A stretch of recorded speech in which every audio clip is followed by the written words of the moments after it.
Rain turned Chicago into glass the night Elena Carter realized monsters didn't always hide in the dark. Sometimes they were carried into her emergency room bleeding through a black shirt, surrounded by men who looked like they had never asked permission for anything in their lives. The ambulance doors burst open at 2:17 a.m. "Gunshot wound," a paramedic shouted. Multiple entry points, blood pressure dropping. Elena was already moving before the gurney wheels hit the floor. She had been a trauma nurse long enough to know fear had a sound. It was not screaming. It was the sudden silence of an entire emergency room when the wrong man arrived. Doctors froze. Security stepped back. Even the drunk man yelling near reception stopped mid-sentence when 6 men in black suits entered behind the stretcher, rain dripping from their coats, their eyes scanning every corner like they were deciding who would live long enough to breathe. And on the stretcher lay him, Luca Moretti. Elena didn't know his name yet, but her body reacted as if it did. He was unconscious, but nothing about him looked weak, tall, broad-shouldered, dangerously beautiful in a way that felt almost cruel. Dark, wet hair clung to his forehead. Blood spread beneath his ribs, staining the sheets, but his face remained terrifyingly calm, like even pain knew better than to touch him without permission. "Trauma Bay 3, Elena ordered, forcing her voice steady. One of the men stepped into her path. "No police," he said. Elena looked up at him, heart hammering. "This is a hospital." His expression did not change. "Not tonight." The words moved through the ER like cold smoke. Elena swallowed. Around her the staff pretended not to hear, pretended not to understand. That was what people did in Chicago, when powerful men entered wounded and armed men followed. They survived by looking away. But Elena had never been good at looking away. "If you want him alive," she said, "move." For 1 second, no one breathed. Then the man stepped aside. Elena pushed the gurney into Trauma Bay 3, her sneakers sliding slightly on the wet floor. Bright surgical lights snapped on overhead. The harsh white glow revealed everything. The blood, the bruising, the expensive watch on his wrist, the faint scar near his collarbone, the tattoo barely visible beneath torn fabric. She cut through his shirt with trembling hands. 3 wounds. Too much blood. Too little time. Start 2 large-bore 4s. Cross-match. Call Dr. Bennett now. A younger nurse beside her whispered, "Elena, do you know who this is?" "No," Elena said. But the fear in the room answered for her. The man on the table stirred. His hand shot up suddenly and caught her wrist. Elena gasped. His eyes opened. They were dark, not just brown, dark like locked doors, like secrets buried so deep they had turned into weapons. For a moment, the chaos disappeared. The monitors beeped. Rain lashed against the windows. Somewhere outside the trauma bay, one of his men shouted into a phone. But Luca Moretti looked only at her. His grip was firm, bloody, burning hot. "Who are you?" Elena whispered. His eyes moved over her face with strange, sharp focus, as if he were memorizing her before death could interrupt. Then he spoke, his voice low and ruined. "Don't let them take you." Elena went still. "Take me?" she whispered. "Who?" His fingers tightened around her wrist. Behind her, the trauma bay doors opened. A man in a police uniform stepped inside. At first, relief rushed through Elena. Then she saw Luca's bodyguards reach for their weapons. The officer smiled. Not like a cop, like a predator who had finally found the door unlocked. Elena's blood went cold. The officer looked directly at her. "Step away from the patient, nurse." Luca's gaze never left Elena's face. His voice dropped to a whisper only she could hear. "He's not here for me." The lights flickered. Somewhere in the city, thunder cracked hard enough to shake the glass. And before Elena could understand what was happening, every exit in the emergency room sealed shut. Elena had learned early that fear was easier to survive when you gave it a job. So when the emergency room doors locked, when the lights flickered, when armed men in suits and fake police uniforms stared at each other across the trauma bay, she did the only thing she knew how to do. She pressed both hands over Luca Moretti's bleeding wound and kept him alive.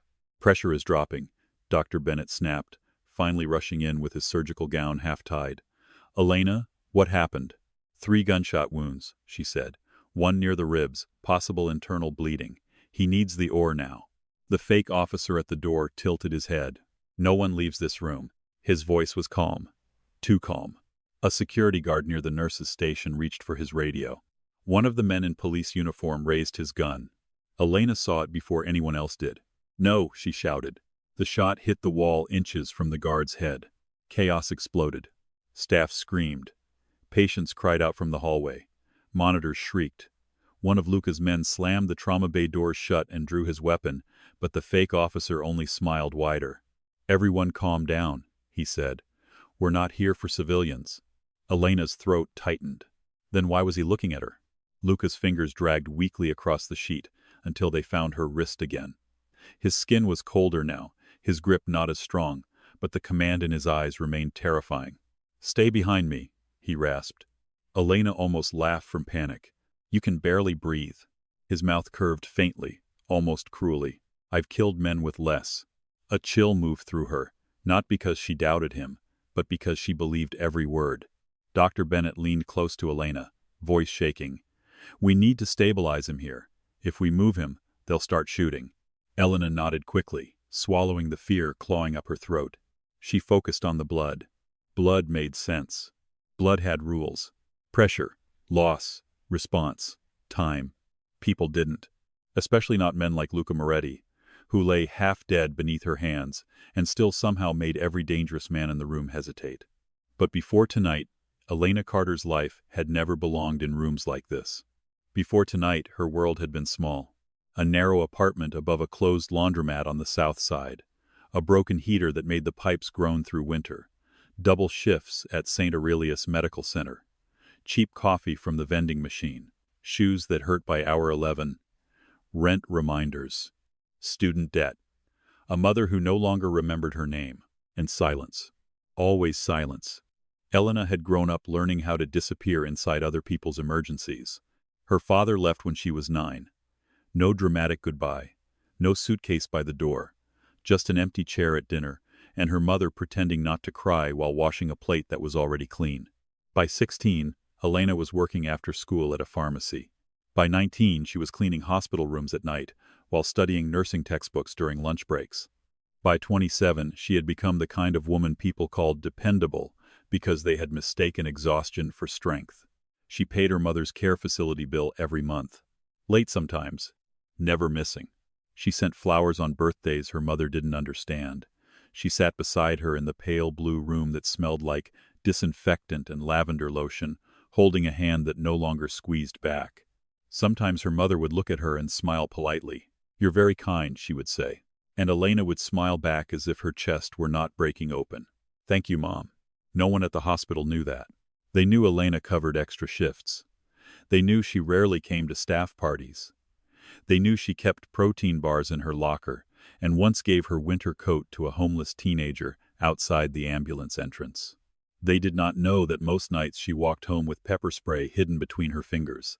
They did not know she had stopped answering calls from unknown numbers because debt collectors had begun calling about bills she couldn't pay. They did not know that last week, a man named Trevor Hale had cornered her outside her apartment and smiled while telling her that compassion did not pay interest. Trevor was not a mafia man. That was what made him worse. He was ordinary. Ordinary men could ruin lives without ever raising their voices. He worked for a private debt company that bought medical balances and student loans for pennies, then squeezed people until they broke. He wore gray suits. He smelled like mint gum. He knew Elena's schedule. He knew when she got home. He knew which window belonged to her apartment. He knew her mother's facility name. That was the first time Elena had felt real fear. Not the bright, sudden fear of an emergency room. A slower fear.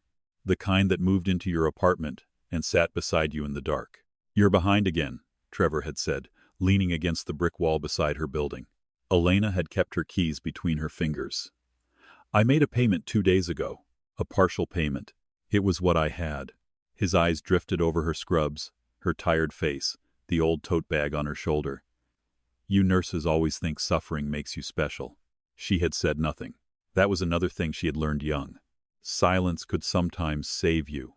Trevor stepped closer. The company could garnish wages, freeze accounts, contact the care facility. Elena's heart stopped. "My mother has nothing to do with this." "She does if you're using all your money to keep her there." The memory flashed through Elena now as Luca's blood warmed her gloves. Trevor's smile. The way he said her mother's name. The way he made her feel like every sacrifice she had made was just another weakness someone could use. She had gone upstairs that night, locked 3 locks, sat on the kitchen floor, and cried without making a sound.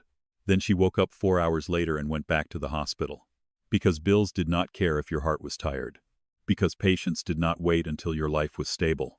Because Elena Carter had no one coming to save her. Until tonight.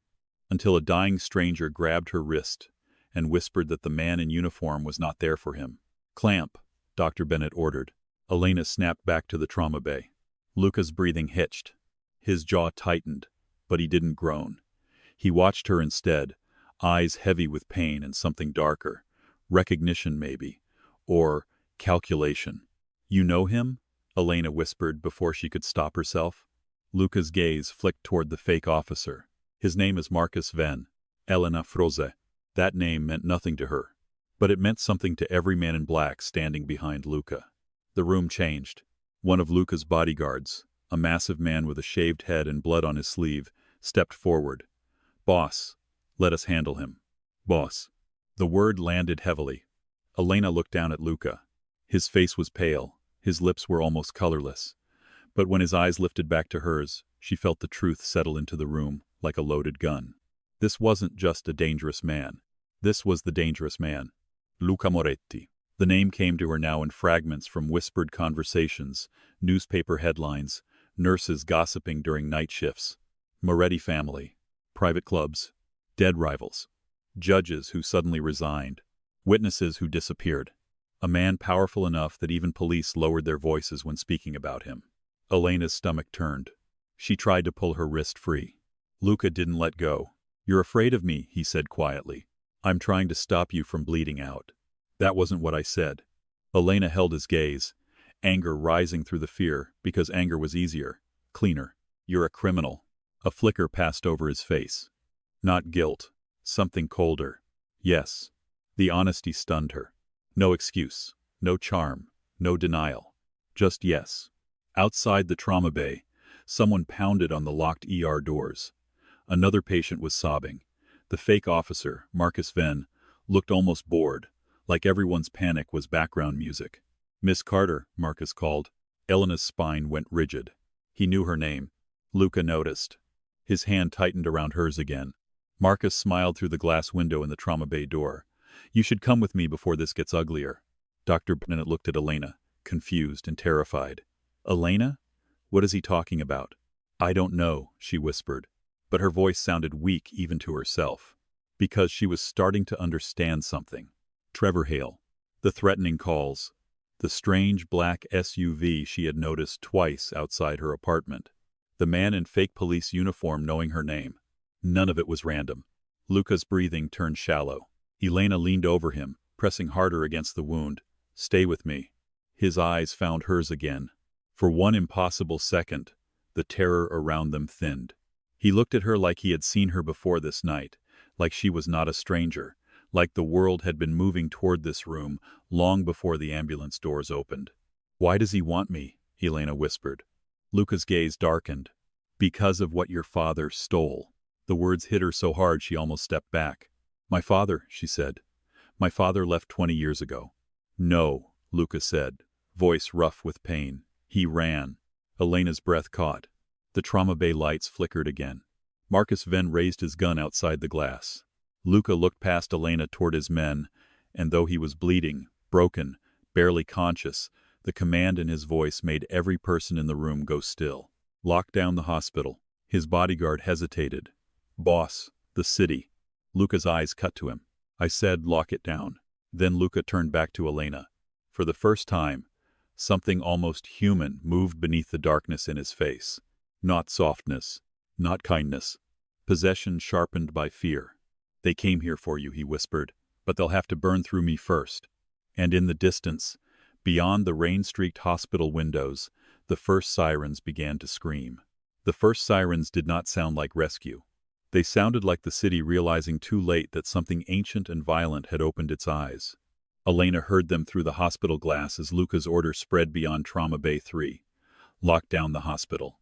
3 words, spoken by a dying man, and suddenly the emergency room transformed into a fortress. His men moved with terrifying precision. One blocked the west corridor. Another cut the lights in the public waiting area. A third spoke quietly into a phone, and within seconds the automatic doors at the ambulance bay sealed again with a heavy metallic thud. Nurses cried out. A doctor cursed under his breath. Somewhere a child began sobbing. Elena stared at Luca, her hands still pressed to his wound, blood seeping between her fingers. "You can't do this," she whispered. His eyes were glassy with pain, but his gaze remained fixed on her. They already did. Outside the trauma bay doors, Marcus Venn watched everything with that calm, poisonous smile. The fake police uniform made him look almost normal, which somehow made him worse. Monsters were easier to fear when they looked like monsters. Marcus looked like the kind of man people trusted in emergencies. That was how he had gotten inside. That was how evil always got inside. Dr. Bennett worked fast beside Elena, hands trembling as he clamped and packed the wound. "He needs surgery, now. I don't care who's shooting at who." Marcus raised his voice from the hallway. "Touch that elevator panel and I start killing patients." The room went still. Elena turned slowly toward him. "You're in a hospital," she said. Marcus's smile faded not from shame but irritation. "Yes, that means there are plenty of ways to make people hurt." Luca tried to push himself up. Elena immediately pressed him back down. "Don't move." His jaw clenched. "Nico," the shaved-head bodyguard stepped closer. "Boss, find the breaker room, cameras, phones, every exit." Nico nodded once and disappeared. Marcus clicked his tongue. "Still giving orders while bleeding out. I always admired that about you, Luca." The way he said Luca's name made Elena's skin crawl. Familiar, old, personal. Luca's stare sharpened. "You always talk too much." Marcus laughed softly. "And you always thought silence made you holy." A monitor screamed. Luca's blood pressure dropped again. "Elena," Dr. Bennett snapped. She turned back, breath shaking. "I'm here." She adjusted pressure. Checked the IV line. Forced herself to move, to think, to be useful. But Luca's words kept replaying in her skull. "Because of what your father stole." Her father. A man who had vanished before she was old enough to understand the shape of abandonment. Her mother had always said, "Some people leave because staying would destroy them." Elena used to hate that sentence. Now she wondered if it had been a warning. Marcus stepped closer to the glass window in the trauma bay door. "Do you know what your father was, Elena?" Her name in his mouth made her stomach twist. "Don't listen to him," Luca said. Marcus smiled. "Of course he'd say that. Luca Moretti loves secrets. He builds kingdoms out of them." Elena tried to keep her voice steady. "I don't know you." "No," Marcus said. "But I know you. Elena Marie Carter. Born at St. Aurelius Medical Center. Mother, Sophia Carter. Father, Gabriel Carter, presumed missing since 2008. Nursing license approved in 2022. One apartment. One dying mother. One debt account transferred to Hale Recovery Services 6 months ago." Elena's lungs emptied. Dr. Bennett looked at her with pale shock. The humiliation was instant and brutal. Her private life, her poverty, her mother, her desperation spoken aloud in front of doctors, nurses, armed men, strangers. Marcus had stripped her open without touching her. Luca saw it happen. Something in his face changed. The coldness remained, but beneath it came a violent stillness that made the air feel thinner. "Careful," Luca said. Marcus glanced at him. "Or what? You'll bleed on me?" Luca's mouth barely moved. "Or I'll make your death last long enough for you to regret learning her middle name." The hallway fell silent. Even Marcus's expression tightened. For 1 second, Elena saw the truth. Marcus was not fearless. He had simply thought Luca too wounded to be dangerous. That mistake was beginning to cost him. Then Marcus recovered and looked back at Elena. "Your father took something that did not belong to him. Something that belonged to men far worse than me." "My father was an accountant," Elena said, but her voice cracked. Marcus's smile returned. "Yes, for the Moretti family." Elena turned to Luca. The room tilted. "No," she whispered. Luca did not deny it. That hurt more than anything. Elena pulled one bloody hand away from him without thinking, stepping back as if his skin had burned her. "You knew my father?" Luca's breathing was uneven. "Elena, did you know him?" His silence was answer enough. Her throat tightened. Suddenly every look he had given her felt different, not like a stranger pulled into her life by coincidence. Like a man who had already known her name before she ever touched him. "Why didn't you say anything?" Because this was not supposed to happen tonight. A cold laugh left her chest. That's your explanation? Dr. Bennett reached for her. Elena, keep pressure. She snapped back into her body, guilt slicing through her. Luca was still bleeding. Whatever he was, whatever he knew, he was a patient under her hands. And Elena had never abandoned a patient. Not even a monster. She stepped forward again and pressed both hands hard against his wound. Luca's eyes closed briefly, pain cutting through him. Look at me, she ordered. His eyes opened. For the first time, a faint trace of surprise moved through his face. Elena leaned over him, trembling with rage. You do not get to die before telling me the truth. His gaze locked on hers. Then keep me alive. The words hit too deep. Because beneath the danger, beneath the blood, beneath the terrible knowledge that this man might be connected to the father who destroyed her childhood, something passed between them. A comment, a plea, a bond neither of them wanted. Marcus saw it. His expression hardened. Enough, he said. He reached into his jacket and pulled out a phone, tapped once, put it on speaker. A woman's weak voice filled the trauma bay. Elena? The world stopped. Elena's hands froze on Luca's chest. Her mother. Mom? Elena whispered. The voice trembled through static. Honey, there's a man here.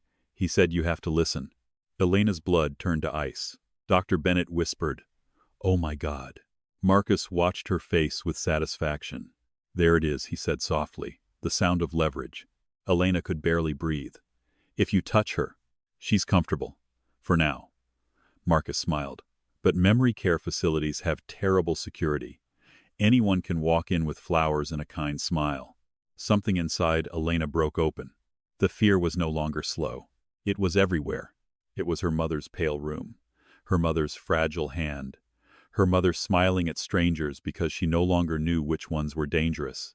Luca's hand moved suddenly, gripping Elena's wrist again, not restraining her, anchoring her. Elena, he said, voice low. She looked down at him through tears she refused to let fall. His eyes were no longer just dark. They were deadly. No one touches your mother. Marcus laughed. You can't protect anyone from a hospital bed. Luca's gaze did not leave Elena's. I don't have to. The doors behind Marcus opened. Nico returned. With him came two more men in black, dragging someone between them. Trevor Hale. Elena stared, stunned. Trevor's gray suit was soaked with rain. His lip was split. His eyes darted wildly until they found Elena. Elena, he gasped. Tell them I don't know anything. Marcus's face changed for the first time. Real anger. You idiot, Marcus said. Trevor flinched. Elena looked from Trevor to Marcus, and the pieces began sliding together with sickening clarity. The death threats. The calls. The SUV outside her apartment. Trevor hadn't just been collecting money. He had been watching her. For Marcus. For whatever war her father had left behind. Nico shoved Trevor to his knees in the hallway. Luca's voice came out quiet, almost gentle. And that made it terrifying. Ask him who sent him to her apartment. Trevor shook his head fast. I don't know. I swear. They just gave me a file. Nico pressed a gun to the back of his head. Elena's breath caught. Stop. Luca looked at her. She hated that his eyes softened by a fraction when they found her face. You don't want to see this. No, Elena said, shaking. I don't want you turning my hospital into an execution room. For a moment, something like conflict moved across his face. Then Marcus lifted the phone again. Elena's mother whimpered faintly through the speaker. The sound destroyed every argument she had. Luca heard it too. His expression emptied. Not with indifference. With decision. He turned his head toward Nico. Get Sophia Carter out of that facility. Nico nodded, already moving. Marcus's smile faltered. Luca continued, each word slow, cold, and absolute. Block every bridge within 3 miles. Shut down their safe houses. Burn every vehicle connected to Ven. Elena stared at him. Luca. He looked at her then, and the room seemed to narrow until there was only his blood under her hands and the terrifying promise in his eyes. You asked for the truth, he said. Marcus began backing away from the glass. Luca's voice dropped. The truth is, your father didn't steal money. Elena's heart pounded once. Twice. He stole the list of every corrupt judge, officer, banker, and politician who built this city on blood. Marcus's gun rose. Luca's bodyguards moved. Elena heard screaming somewhere behind her, the sirens outside growing louder, the storm hammering against the windows like the city itself was trying to break in. And Luca whispered the sentence that changed Elena Carter's life forever. Your father hid that list inside you. Elena did not understand the sentence at first. Your father hid that list inside you. The words entered her like a foreign language, meaningless and impossible, while Luca's blood warmed her palms and Marcus Venn's gun lifted toward the trauma bay glass. Then the glass exploded. Elena screamed as Luca's bodyguard slammed her down behind the trauma cart. Bullets tore through the room, shattering monitors, punching holes through cabinets, raining bright fragments across the floor. Dr. Bennett dropped beside her, covering his head.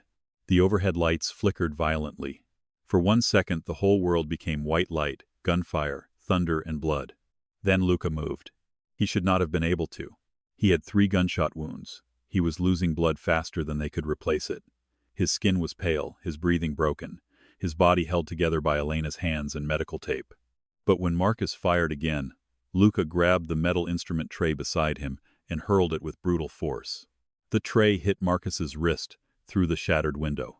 The gun dropped. Nico moved like a shadow. Marcus disappeared from the window as Luca's men surged into the hallway. Elena, Luca rasped. She crawled back to him, shards cutting into her palms. You're going to tear yourself open. His eyes burned into hers. Did he hurt you? She froze. Gunfire still cracked beyond the doors. Staff were screaming. Her mother was somewhere in the city with strangers near her bed. Her entire past had just been ripped open. And this man, bleeding out on a hospital table, was asking if she was hurt. Anger hit her so hard she almost choked on it. Did he hurt me? She whispered. You just told me my father hid some criminal list inside me. What does that even mean? Luca's jaw tightened. Elena. No, her voice broke. No more half-truths. No more warnings. No more touching my wrist like you own the air around me. Tell me what you mean. Dr. Bennett crawled up beside them, pale and shaking. We need to move him now. If we don't operate, he dies. Luca ignored him. Elena, he said, softer this time. She hated that softness. It made him more dangerous than his coldness. Your father was not just an accountant, Luca said. Gabriel Carter was the financial architect for 3 families, 2 senators, 6 judges, and half the police command in this city. Elena stared at him. No. He laundered their money, built their shell companies, moved bribes through charities, hospitals, construction bids. My father fixed old radios, she said, voice shaking. He made pancakes on Sundays. He taught me to count change at the grocery store. He did all of that too. The answer sliced through her. Because it was worse. It meant both men were real. The father who tucked her into bed, and the man who had helped build a city of blood. Luca's eyes never left hers. When Gabriel realized they were going to kill him, he copied everything. Names, accounts, payments, recordings, evidence enough to destroy everyone. Elena's throat closed. Then why come after me now? Because the file was never found. Another burst of gunfire erupted outside. Someone shouted Marcus's name. Then came the sound of running feet. Luca winced, his hand pressing against his ribs. Elena reacted instantly, leaning over him, checking the wound. Stop talking. You're making it worse. You told me not to die before telling the truth. She looked at him sharply. His mouth curved faintly, but pain stole the expression almost immediately. Dr. Bennett grabbed Elena's arm. Now. This time Luca did not object. His eyes shifted to the bodyguard at the door. Nico? Nico appeared, breathing hard, suit torn, one cheek bleeding. Venn ran. Trevor's alive. For now. For now? Elena snapped. Nico looked at Luca, not her. Luca's answer was quiet. He stays alive until Elena gets answers. The way he said her name made something twist inside her.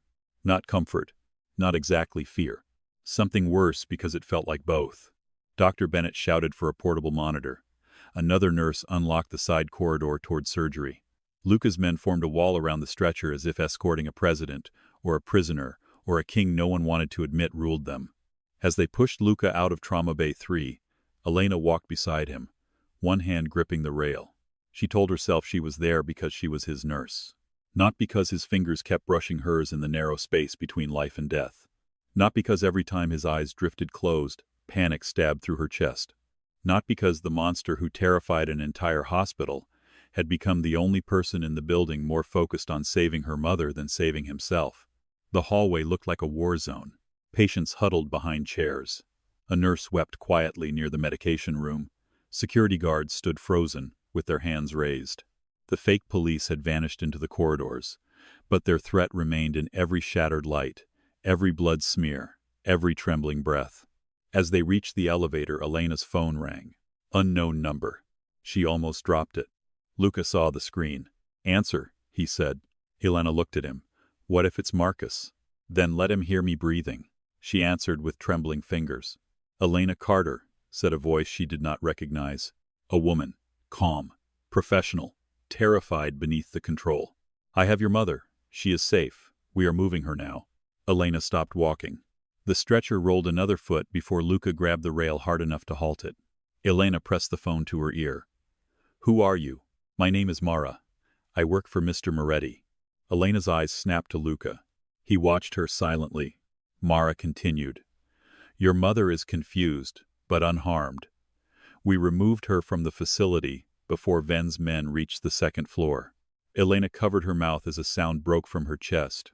"Nod asob." Something roar. Relief, mixed with terror. "Can I talk to her?" A pause. Then soft rustling. Then her mother's voice, faint and fragile. "Ellie?" Elena's knees almost gave out. "I'm here," she whispered. "Mom, I'm here." "There was rain," her mother murmured. "A nice woman brought me a blanket." Elena closed her eyes.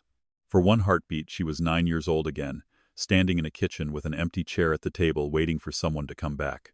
"I love you, Mom." Her mother was quiet. Then, confused but gentle, she said, "You sound like my daughter." Elena broke.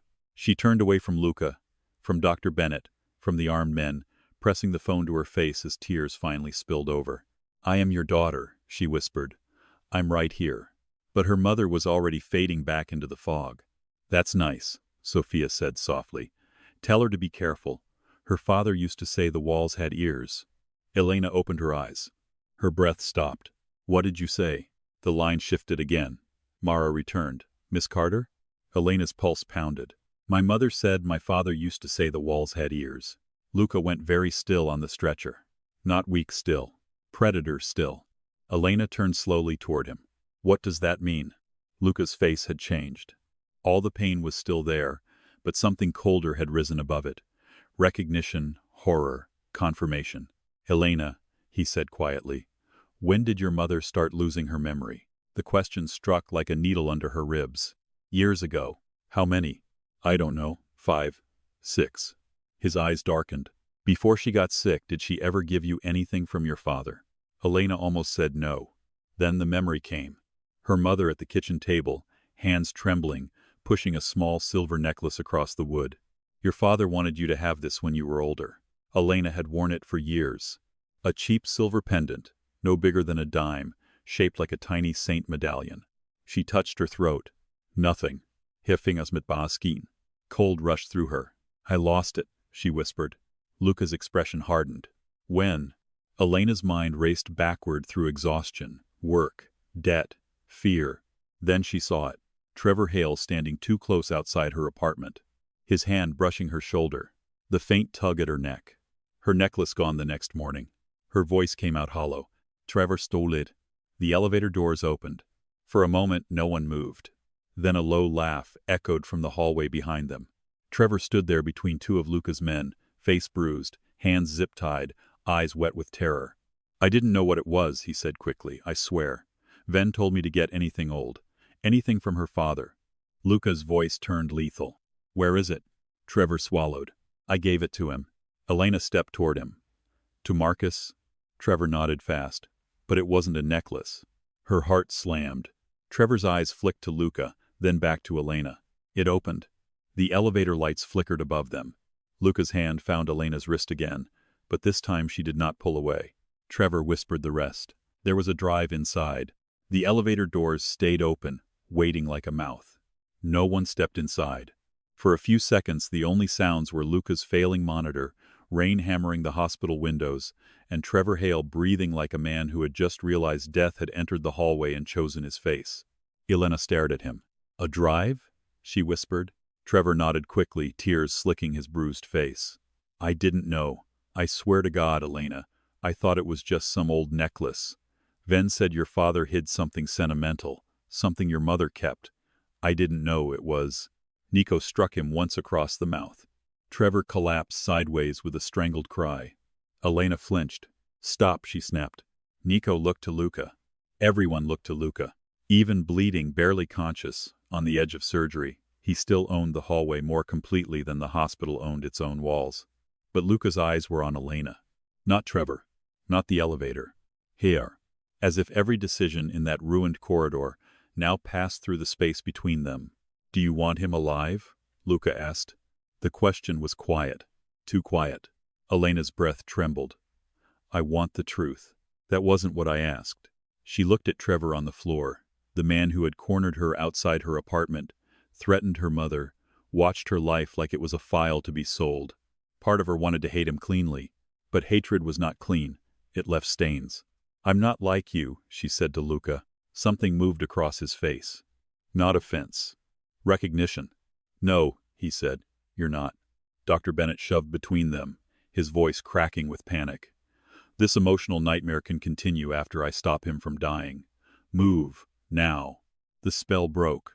Nico dragged Trevor back to his knees. Luca's men surrounded the stretcher. Elena stepped into the elevator beside Luca, her pulse beating so hard she felt it in her throat. Trevor was forced in after them. The doors closed. For one floor, no one spoke. The elevator hummed upward through the hospital, bright, sterile light flickering over blood, black suits, medical equipment, and Elena's shaking hands. Luca lay beside her, his breathing shallow. The powerful line of his jaw was tight with pain. Sweat glistened on his temple. His hand rested inches from hers on the stretcher rail. She should have hated him. She wanted to. He was a criminal. A Moretti. A man who gave orders that made armed men move and sirens scream. A man who had known her father, known her name, known more about her life than she had ever willingly given. But he had saved her mother. And that made the hatred complicated. Why were you watching me? Elena asked. Luca's eyes opened slowly. I wasn't. She laughed once, bitter and disbelieving. Don't lie to me from a hospital bed. I don't lie from anywhere. Trevor let out a nervous, broken laugh. That's not true. Nico's gun pressed under Trevor's jaw. Trevor stopped laughing. Luca did not even look at him. I knew Gabriel had a daughter. I knew your mother was alive. I did not know where the drive was until tonight. Elena's eyes burned. But you knew danger was coming. Yes. And you didn't warn me. I had men watching Ven, not you. That is supposed to make me feel better? No. His honesty cut through her anger again, sharp and infuriating. The elevator dinged. The doors opened onto the surgical floor. A team waited, pale and terrified, pretending not to see the weapons under jackets or the blood trail behind the stretcher. Dr. Bennett began barking orders. The hospital returned, for one fragile moment, to what Elena understood. Sterile field. Blood bags. Consent forms. Operating room. Procedure. Science. Life. Luca's men tried to follow into the OR. Dr. Bennett spun around. Absolutely not. Nico's expression darkened. Elena stepped between them before anyone could move. No weapons in my OR. Nico looked at her like she had said something insane. Then he looked at Luca. Luca's eyes were half closed now, but his voice still carried command. She decides. The two words landed harder than any shout. Nico stepped back. Elena felt every eye on her. She hated the warmth that moved through her chest. Hated that a monster giving her authority felt, in that moment, like protection. They wheeled Luca into the operating room. Before the doors swung shut, his hand caught hers again. This time, his grip was weak. Terrifyingly weak. Elena looked down. His blood had dried on her skin. Elena, he said. She leaned closer despite herself. His voice fell to a rough whisper. If I don't wake up, Nico gets you and your mother out of the city. Her throat tightened. You're not dying. His mouth curved faintly. You sound angry about that. I'm angry about everything. Good. His thumb moved once against her wrist. Stay angry. It'll keep you alive. Then Dr. Bennett pulled him away. The doors closed between them, and Elena was left standing in the hallway with blood on her scrubs, armed men outside the elevators, Trevor Hale on his knees against the wall, and the unbearable feeling that her life had just been cut in half. Before Luca. After Luca. For 3 hours, the surgical floor became a cage. Elena was not allowed back in the OR. She was too involved now, too emotional, too stained by the night. So she stood outside with her arms wrapped around herself, watching red digits on a wall clock crawl forward. Nico remained near the door. Silent, massive, unreadable. Trevor sat across from them, zip-tied to a chair, guarded by two men who looked like they had no moral objection to making him disappear through a maintenance stairwell. Elena called Mara twice. Her mother was safe. Not at the facility anymore. Moved to a private location. Mara refused to say where. For your safety, she said. Elena almost laughed. Safety had become a word everyone used while taking pieces of her life away. At 4:56 a.m., Trevor finally broke. I didn't want to do it, he whispered. Elena looked at him. His face was swollen. Blood dried under his nose. Without the smug smile, without the gray suit perfectly arranged, he looked smaller than she remembered. Ordinary. Pathetic. Dangerous in the way weak men became dangerous when powerful men rented their fear. I had debts too, he said. Ven knew. He said I just had to pressure you. Get close. Find anything from your father. Elena's voice was flat. You threatened my mother. Trevor's eyes filled. I was scared. So was I. The words silenced him. Elena stepped closer, slowly. Nico watched but did not interfere. You knew I was alone, she said. That's why you chose me. You knew I had no father, no husband, no brother waiting at home. You knew I would go upstairs, lock the door, cry quietly, and show up to work the next morning anyway. Trevor looked away. Look at me, Elena said. He did. And for the first time that night she understood something that frightened her. Power did not always feel like shouting. Sometimes it felt like refusing to lower your eyes. I hope Luca doesn't kill you, she said. Trevor exhaled in relief. Then Elena continued. I hope you live long enough to tell me everything. The relief vanished. Nico's mouth twitched slightly, almost a smile. The OR doors opened at dawn. Dr. Bennett came out first. Mask hanging at his neck, exhaustion carved deep into his face. Elena couldn't move. Nico straightened. Dr. Bennett looked at Elena. He's alive. The breath left her body so suddenly she had to grab the wall. But unstable, he continued. We repaired what we could. He lost a dangerous amount of blood. The next 24 hours matter. Elena nodded, swallowing hard. Can I see him? Dr. Bennett's expression tightened. Elena, you need to go home. Or to the police. Or somewhere far away from whatever this is. Nico answered before she could. She's not going home. Elena turned on him. Excuse me? Nico's face remained blank. Ven has the drive. He knows you're connected to it. He knows your mother is leverage.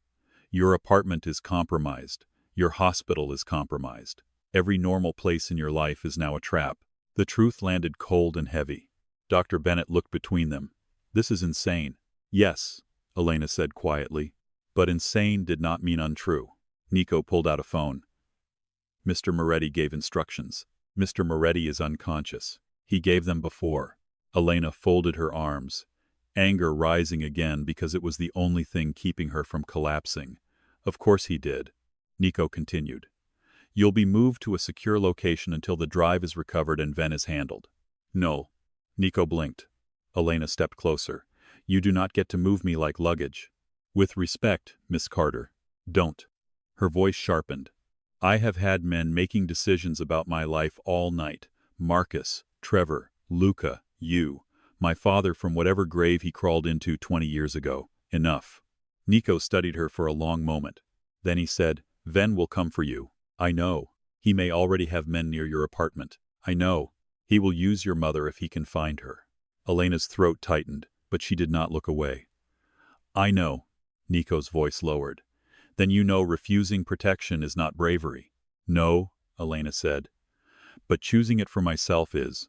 That silenced him. The recovery room was dimmer than the OR, washed in pale blue light. Luca lay beneath white sheets, tubes in his arms, bandages covering the brutal evidence of the night. Without his black shirt, without his men surrounding him like shadows, he looked almost human. Almost. Elena stood beside his bed. She had promised herself she would only check his vitals. Pulse. Blood pressure. Respiration. Professional distance. But then Luca's fingers moved slightly against the sheet. Her eyes dropped. There was a thin suffar across the inside of his wrist. Old, pale, jagged. Not from tonight. Her gaze moved to his face. Who hurt you? She wondered before she could stop herself. The question angered her. She did not want to wonder about his pain. She did not want to see him as anything other than danger. His eyes opened. Elena froze. Even drugged, pale, and half-dead, Luca Moretti's gaze had weight. You're still here, he rasped. I work here. No. His eyes moved over her face. That's not why. She looked away. Don't flatter yourself. Your blood pressure is unstable. A faint breath that might have been amusement left him. Did they get your mother? She's safe. Good. The simplicity of it broke something in her anger. Just a little. She gripped the bed rail. Trevor said Ven has the drive. Luca's expression changed instantly. The patient disappeared. The king returned. Then Ven is already moving. What's on it exactly? Names that can collapse the city. That sounds dramatic. It's accurate. Elena looked toward the covered window. Dawn was beginning to turn the rain silver. Why hide it in a necklace? Why give it to a child? Because no one searches a little girl for a war. Her stomach twisted. My father used me. Luca did not answer quickly. That was how she knew the answer would hurt. Yes, he said. Elena closed her eyes. The word entered quietly, but it did more damage than gunfire. Her father had not just left. He had turned her childhood into a hiding place. Her mother's illness, the debt, the fear, the men coming for her, everything had roots in a choice Gabriel Carter made while Elena still believed monsters lived under beds. Luca's voice lowered. But he also kept you alive. She opened her eyes sharply. Don't defend him. I'm not. Then what are you doing? Telling you the part you don't want to hear. She almost hated him for being able to do that. Luca shifted, pain flashing across his face. Elena moved before thinking, adjusting the pillow, checking the line, her hand brushing his shoulder. He went still beneath her touch. So did she. The contact was nothing. A nurse touching a patient. Routine. But nothing about it felt routine. His skin was warm. His breathing changed. Her hand stayed 1 second too long. When she pulled away, his eyes followed her. The room tightened. Elena, he said. No. I didn't say anything. You were about to. His gaze darkened with something that looked almost like hunger restrained by discipline. You should be afraid of me. I am. But you're not leaving. She stepped back. Because I don't have anywhere safe to go. I do. The words settled between them. A warning. An offer. A trap. Elena's pulse beat hard. Your world is not safe. No, Lucas said. But it's safer than pretending you're not already in it. She hated how true that sounded. Nico entered before she could answer. Boss. Luca's eyes shifted. Report. Ven disappeared underground. We found 2 burned vehicles near Lower Wacker. His men cleared out 3 known properties. The drive is moving. Where? Nico hesitated, glancing at Elena. Luca's voice cooled. Speak. City Hall. Elena's stomach dropped. Luca's jaw tightened. Nico continued. We intercepted chatter. Ven is meeting someone there before noon. Someone high enough to make the drive vanish permanently. Elena looked at Luca. A politician? Worse, Luca said. Nico's expression hardened. Federal. The room seemed to lose oxygen. Elena gripped the edge of the chair. If the drive exposes corrupt judges and police, why give it to someone federal? Luca's eyes moved to hers. Because corruption doesn't stop at city lines. A cold silence followed. Then, Luca tried to sit up. Elena pushed him down immediately. Absolutely not. I need to move. You need to not rip open 3 surgical repairs. Elena, you are not leaving this bed. Nico looked deeply uncomfortable, as if no one had spoken to Luca like that and survived the full sentence. Luca stared at her. For a moment, the room held its breath. Then he said, You're giving me orders now? Yes. His gaze dropped to her hand on his chest, then returned to her face. Something dangerous softened at the edge of his mouth. Careful, nurse. Her cheeks warmed despite herself. She stepped back sharply. Don't do that. Do what? Make threats sound like flirting. Nico coughed once and looked away. Luca's eyes remained on Elena, intense and unreadable. Then the moment shattered. Nico's phone rang. He answered, listened, and his face changed. Boss, he said slowly. We have a problem. Luca's entire body seemed to go still. What? Nico looked at Elena this time. Not with suspicion. With pity.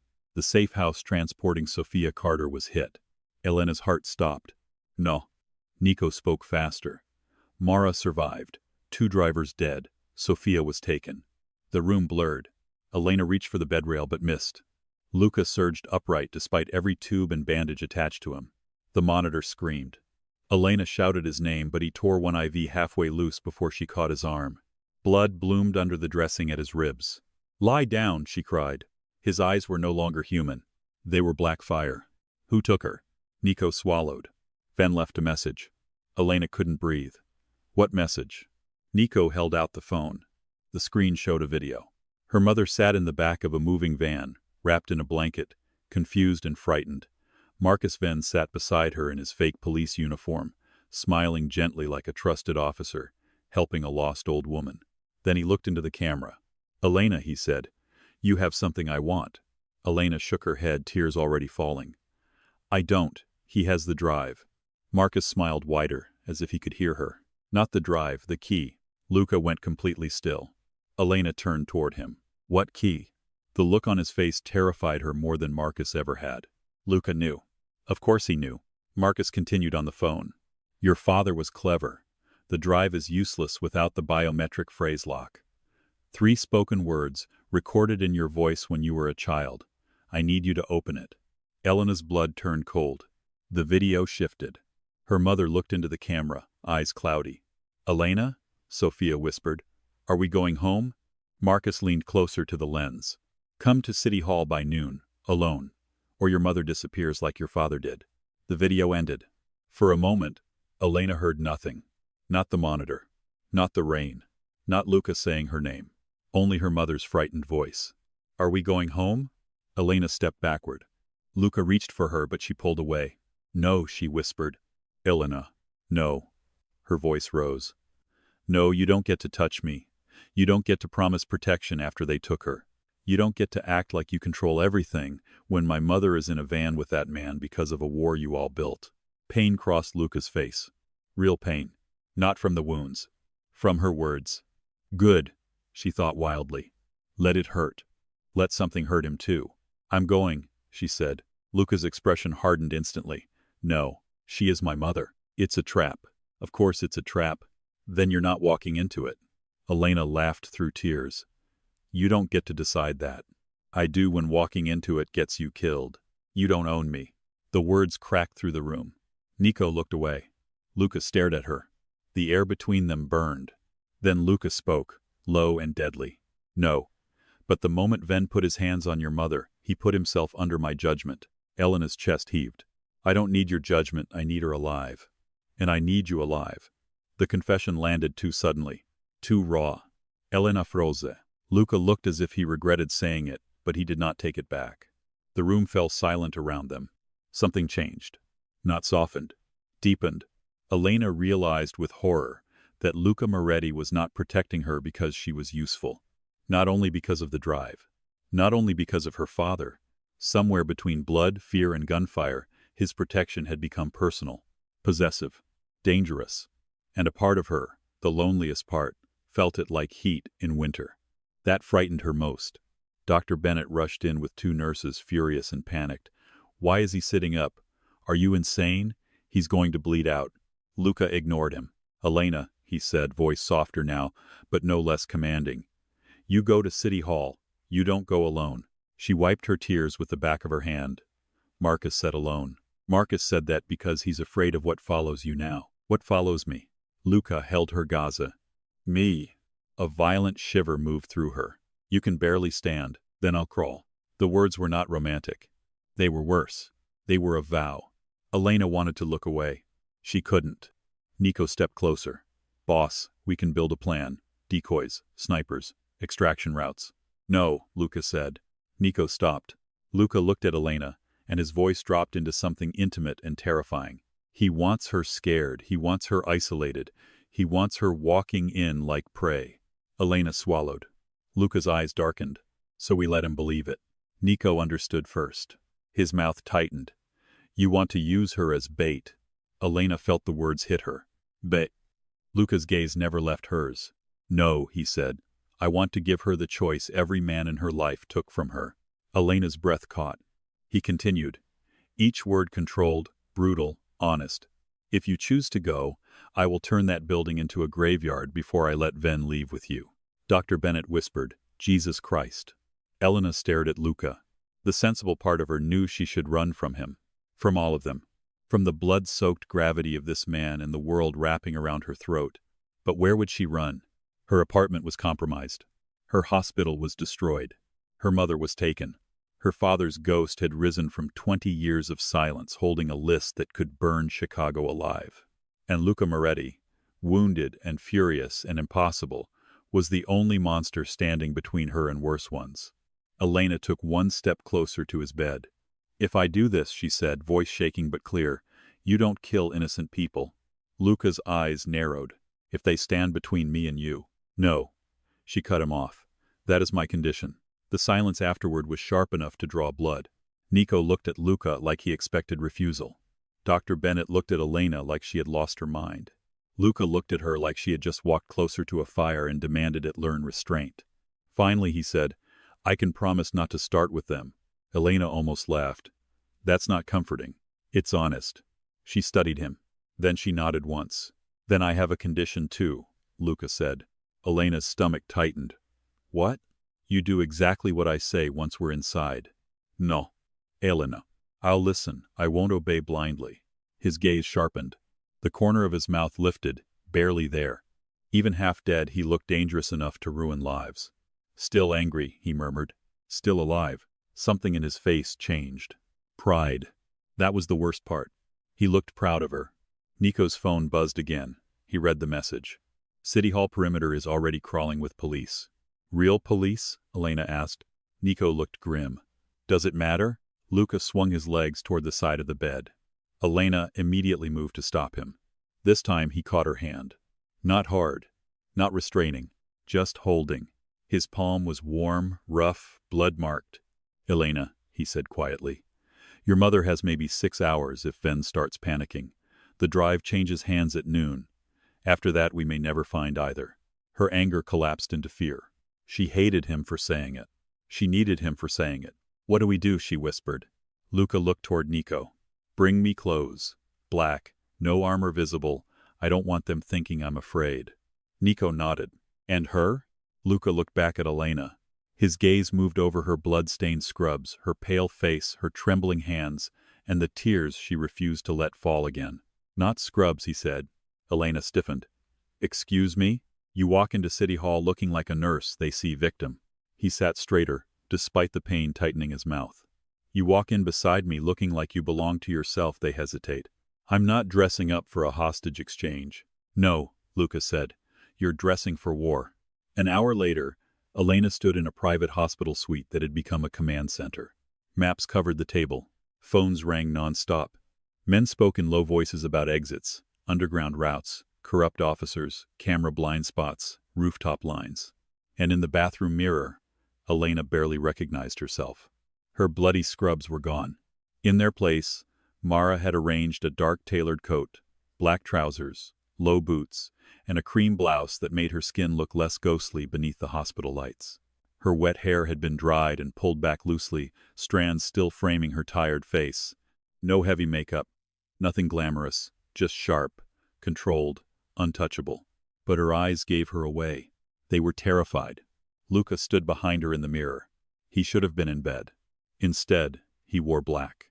Black shirt, black coat, bandages hidden beneath tailored fabric, his face still pale, jaw tight with pain, but somehow more frightening because of it.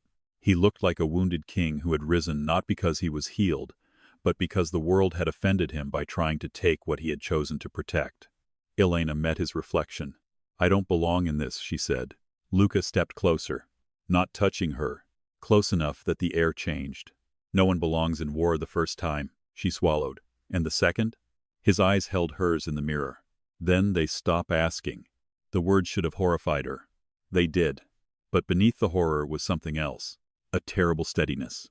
For one night, Elena did not have to walk alone with keys between her fingers. For one night, every dangerous thing watching her would have to look past Luca first.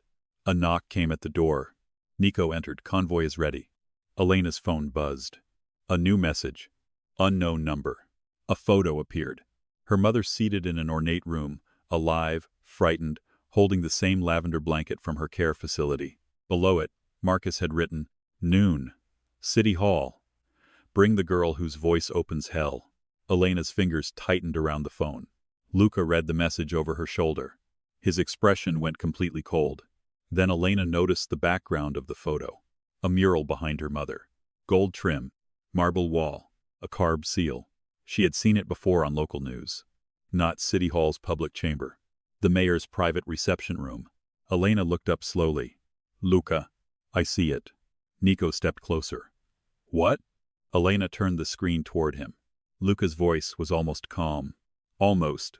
He's not meeting someone at City Hall," Luca said. Nico's face hardened. Luca looked at Elena, and the full nightmare unfolded in his eyes. He's already inside with them. The black convoy left the hospital at 10:41 a.m. By then, the rain had stopped, but Chicago still looked wounded. Water streamed along the curbs in silver lines. Police barricades blocked intersections that had not been blocked an hour before. Helicopters thudded somewhere above the clouds. News vans gathered outside St. Aurelius Medical Center, their cameras pointed at broken glass, flashing lights, and armed officers pretending they knew what had happened. Elena sat in the back seat of the second SUV with her hands clasped tightly in her lap. She did not look like a nurse anymore. That was what frightened her. The woman reflected in the tinted window wore a dark tailored coat, her hair pulled back, her face pale but controlled. She looked like someone being escorted to a courtroom, or a funeral, or a throne she had never asked for. Beside her, Luca Moretti sat in silence. His face was almost colorless beneath the shadow of his black coat. Every breath cost him something. Elena could tell by the way his jaw tightened every few seconds, by the faint sheen of sweat at his temple, by the hand he kept pressed against his ribs when he thought no one was watching. But no one in the SUV treated him like a patient. Nico sat in the front passenger seat, speaking quietly through an earpiece. 2 more SUVs followed behind them. 3 drove ahead. A motorcycle escort slipped between lanes like black blades. The city moved around them carefully, as if sensing the convoy was not traffic but a warning. Elena turned to Luca. "You're bleeding again." "No." "Yes." He glanced down at his coat. "Not enough to matter." That is the most insane sentence I've heard today, and today has been very competitive. A faint shadow of amusement crossed his mouth. It disappeared quickly. "Lift your arm," Elena said. "Elena, lift your arm." Nico looked back once, then quickly faced forward again. Luca held Elena's gaze for a long second. Then, with visible irritation, he lifted his arm just enough for her to check beneath the edge of his coat. The bandage under his shirt was stained dark red. Elena's stomach twisted. "You need to go back. My blood is not the problem. It is if you die before we get my mother out." His eyes flicked to hers. The car seemed smaller suddenly. "That's the only reason you care?" Elena's breath caught. She should have said yes. It would have been clean. Safe. A door slammed shut before anything could get worse. Instead, she looked down at the blood darkening the bandage and said, "Don't make me answer questions while you're bleeding." Luca's voice lowered. "That wasn't an answer. It's the only one you're getting." Something passed between them in the dark glass reflection. A silence with teeth. Then Nico spoke from the front seat. "We have confirmation. City Hall cameras are looping on internal feeds. Someone inside is controlling security." Luca's expression hardened. "Names?" "Not yet, but access level is executive." "The mayor?" "Maybe." Elena looked up. "Mayor Alden?" Nico did not answer. Luca did. Rebecca Alden built her career prosecuting organized crime. People trusted her because she looked clean standing next to men like me. Elena's voice turned cold. "Was she clean?" "No." The simple answer made her stomach sink. Luca continued, "Your father's drive likely has records tying her campaign money to Ven's network." Elena stared out at the passing buildings. "So everyone is dirty?" "No." She looked at him. His eyes were on the city. "Not everyone," he said, "just enough to make honesty dangerous." The words settled heavily between them. For the first time, Elena wondered what Luca had been before he became this.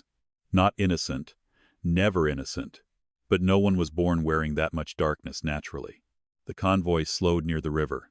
Ahead, downtown rose in gray glass and stone, still slick from the storm. City Hall stood like an old beast among newer towers, its windows dark under the pale morning sky. Elena's phone buzzed. Unknown number. Her pulse spiked. Luca saw it. Speaker, she answered. Marcus Ven's voice filled the SUV, smooth and pleased. You look beautiful, Elena. Her skin crawled. Luca's hand closed slowly into a fist. Marcus laughed softly. Careful, Moretti. Bleed too much jealousy, and you'll stain the upholstery. Elena forced herself to speak. Where is my mother? Safe. Confused.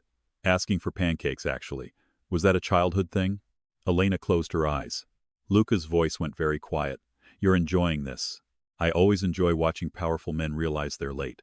You're inside with Alden, Luca said. A pause. Then Marcus chuckled. And here I thought blood loss would make you slower. Elena leaned closer to the phone. Let me talk to my mother. Soon. Now. Marcus's voice sharpened just slightly. You're learning bad habits from him. No, Elena said. I'm learning that men like you only understand pressure. Silence. Nico glanced back. Luca looked at Elena, and for one brief second, despite the danger, there was something like pride in his eyes again.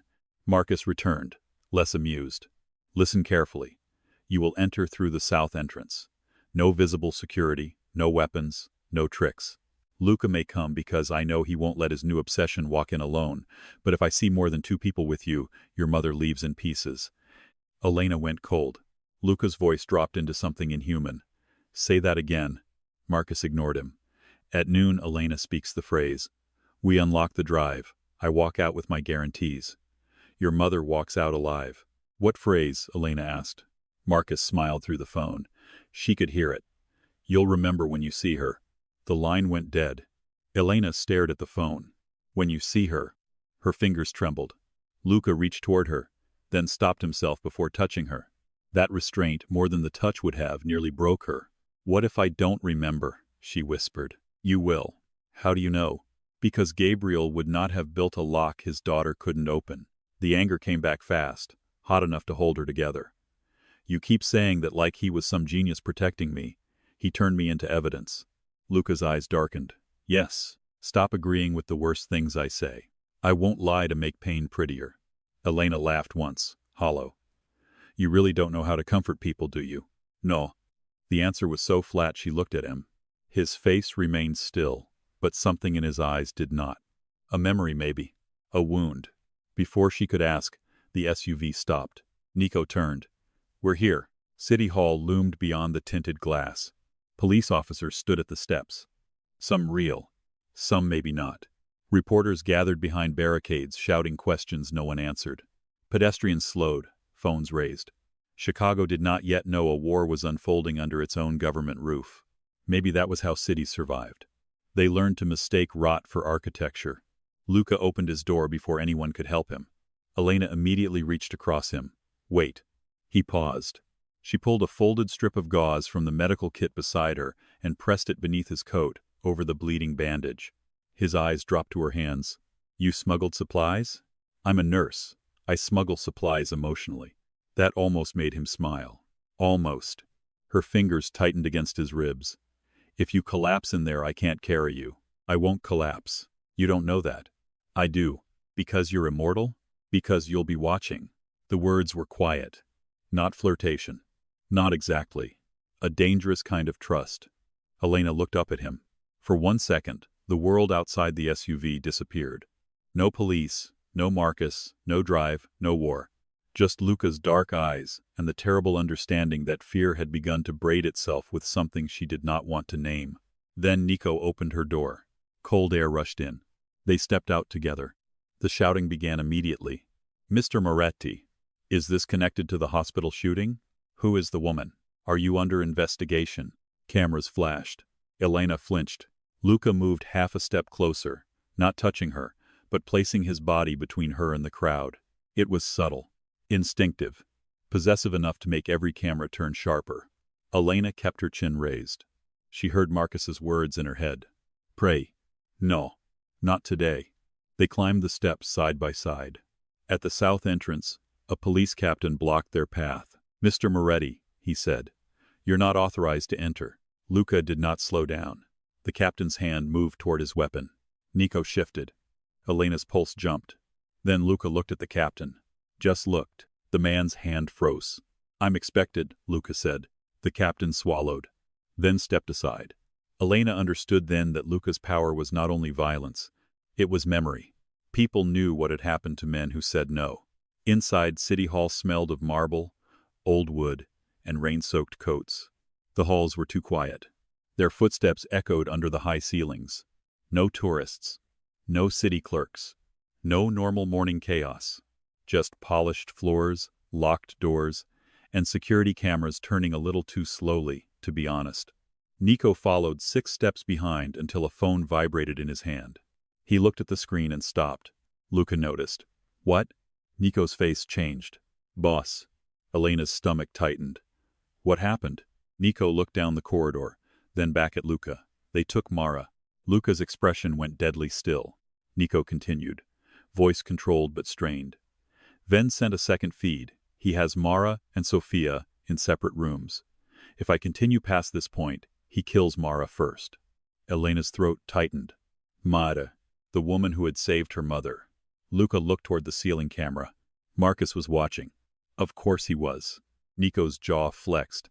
I can find another route. No, Luca said. Boss, you go after Mara. Nico's eyes sharpened. I don't leave you. You follow orders. Nico's face tightened with something more than loyalty. Fear, maybe. Not of Luca. For him. You can barely stand. Luca's voice went cold. Then I'll stand carefully. Nico looked at Elena. For the first time, the massive bodyguard seemed uncertain. Elena swallowed. Go get Mara. Nico held her gaze. Then he nodded once. To her. Not Luca. I'll find your mother too if I can. Thank you, Elena whispered. Nico disappeared through a side corridor. And suddenly Elena was alone with Luca. No visible guards. No hospital. No crowd. Just marble halls, hidden cameras, and a wounded mafia king walking toward the people who had stolen her life. Luca's breathing was heavier now, Elena noticed. Don't say it, he murmured. I haven't said anything. You're thinking loudly. I'm thinking you're very bad at being alive. His mouth twitched faintly. Then he stopped. Elena stopped too. What? Luca looked at the floor. A tiny red dot trembled near Elena's shoe. Laser sight. Before she could react, Luca grabbed her and shoved her behind a marble pillar. A shot cracked through the corridor. Stone exploded where her chest had been. Elena screamed. Luca pulled a gun from somewhere beneath his coat. I thought no weapons, she gasped. I lead. You said you don't lie. I said I don't lie from hospital beds. Another shot fired. Luca returned fire once. The sound thundered through City Hall. A man shouted from the balcony above. Then a body hit the floor 2 stories away. Elena stared at Luca. He pressed his back to the pillar, breath ragged, one hand braced against his ribs. You killed him. He missed you. That's not a legal defense. It's mine. Footsteps echoed from multiple directions. Luca grabbed Elena's hand. Run. They moved through a side hall as alarms began to wail.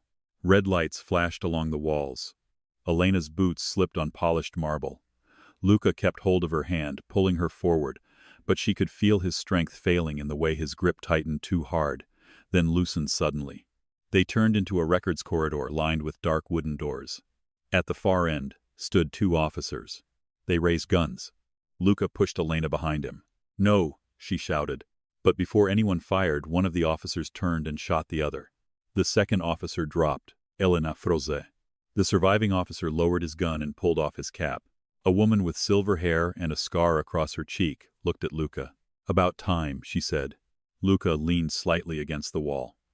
Detective Rowe. Elena stared. Real police? Detective Rowe glanced at her. Depends who you ask. Luca's breathing hitched. Rowe's eyes narrowed. You look like hell. You always say romantic things. I say accurate things. Elena stepped closer to Luca. He's bleeding. I know, Rowe said.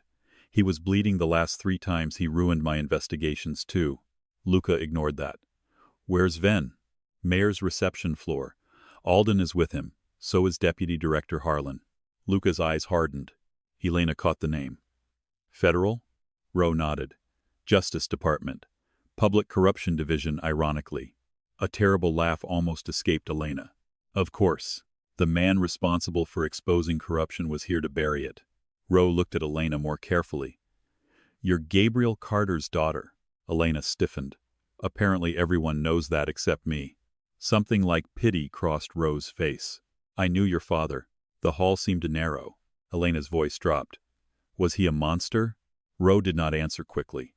That was answer enough. He was a coward sometimes, Ro said, a genius often, a liar professionally. But at the end, he tried to do one decent thing. By using me? Ro's gaze softened. By trusting the only person he believed no one would suspect. That sounds nicer. It isn't. No, Ro said, it isn't. Luca shifted, pain flashing through him. Elena reached for him, but he straightened before she could steady him. Ro noticed. You need medical attention. He needs a muzzle and a sedative, Elena said. Ro looked at Luca. I like her. So do I, Luca said. The words landed hard. Elena looked at him. He looked away first. Not because he was embarrassed, because they were running out of time. Ro handed Luca a keycard. Private elevator. It'll get you to the executive floor, but listen carefully. Ven doesn't just have your mother.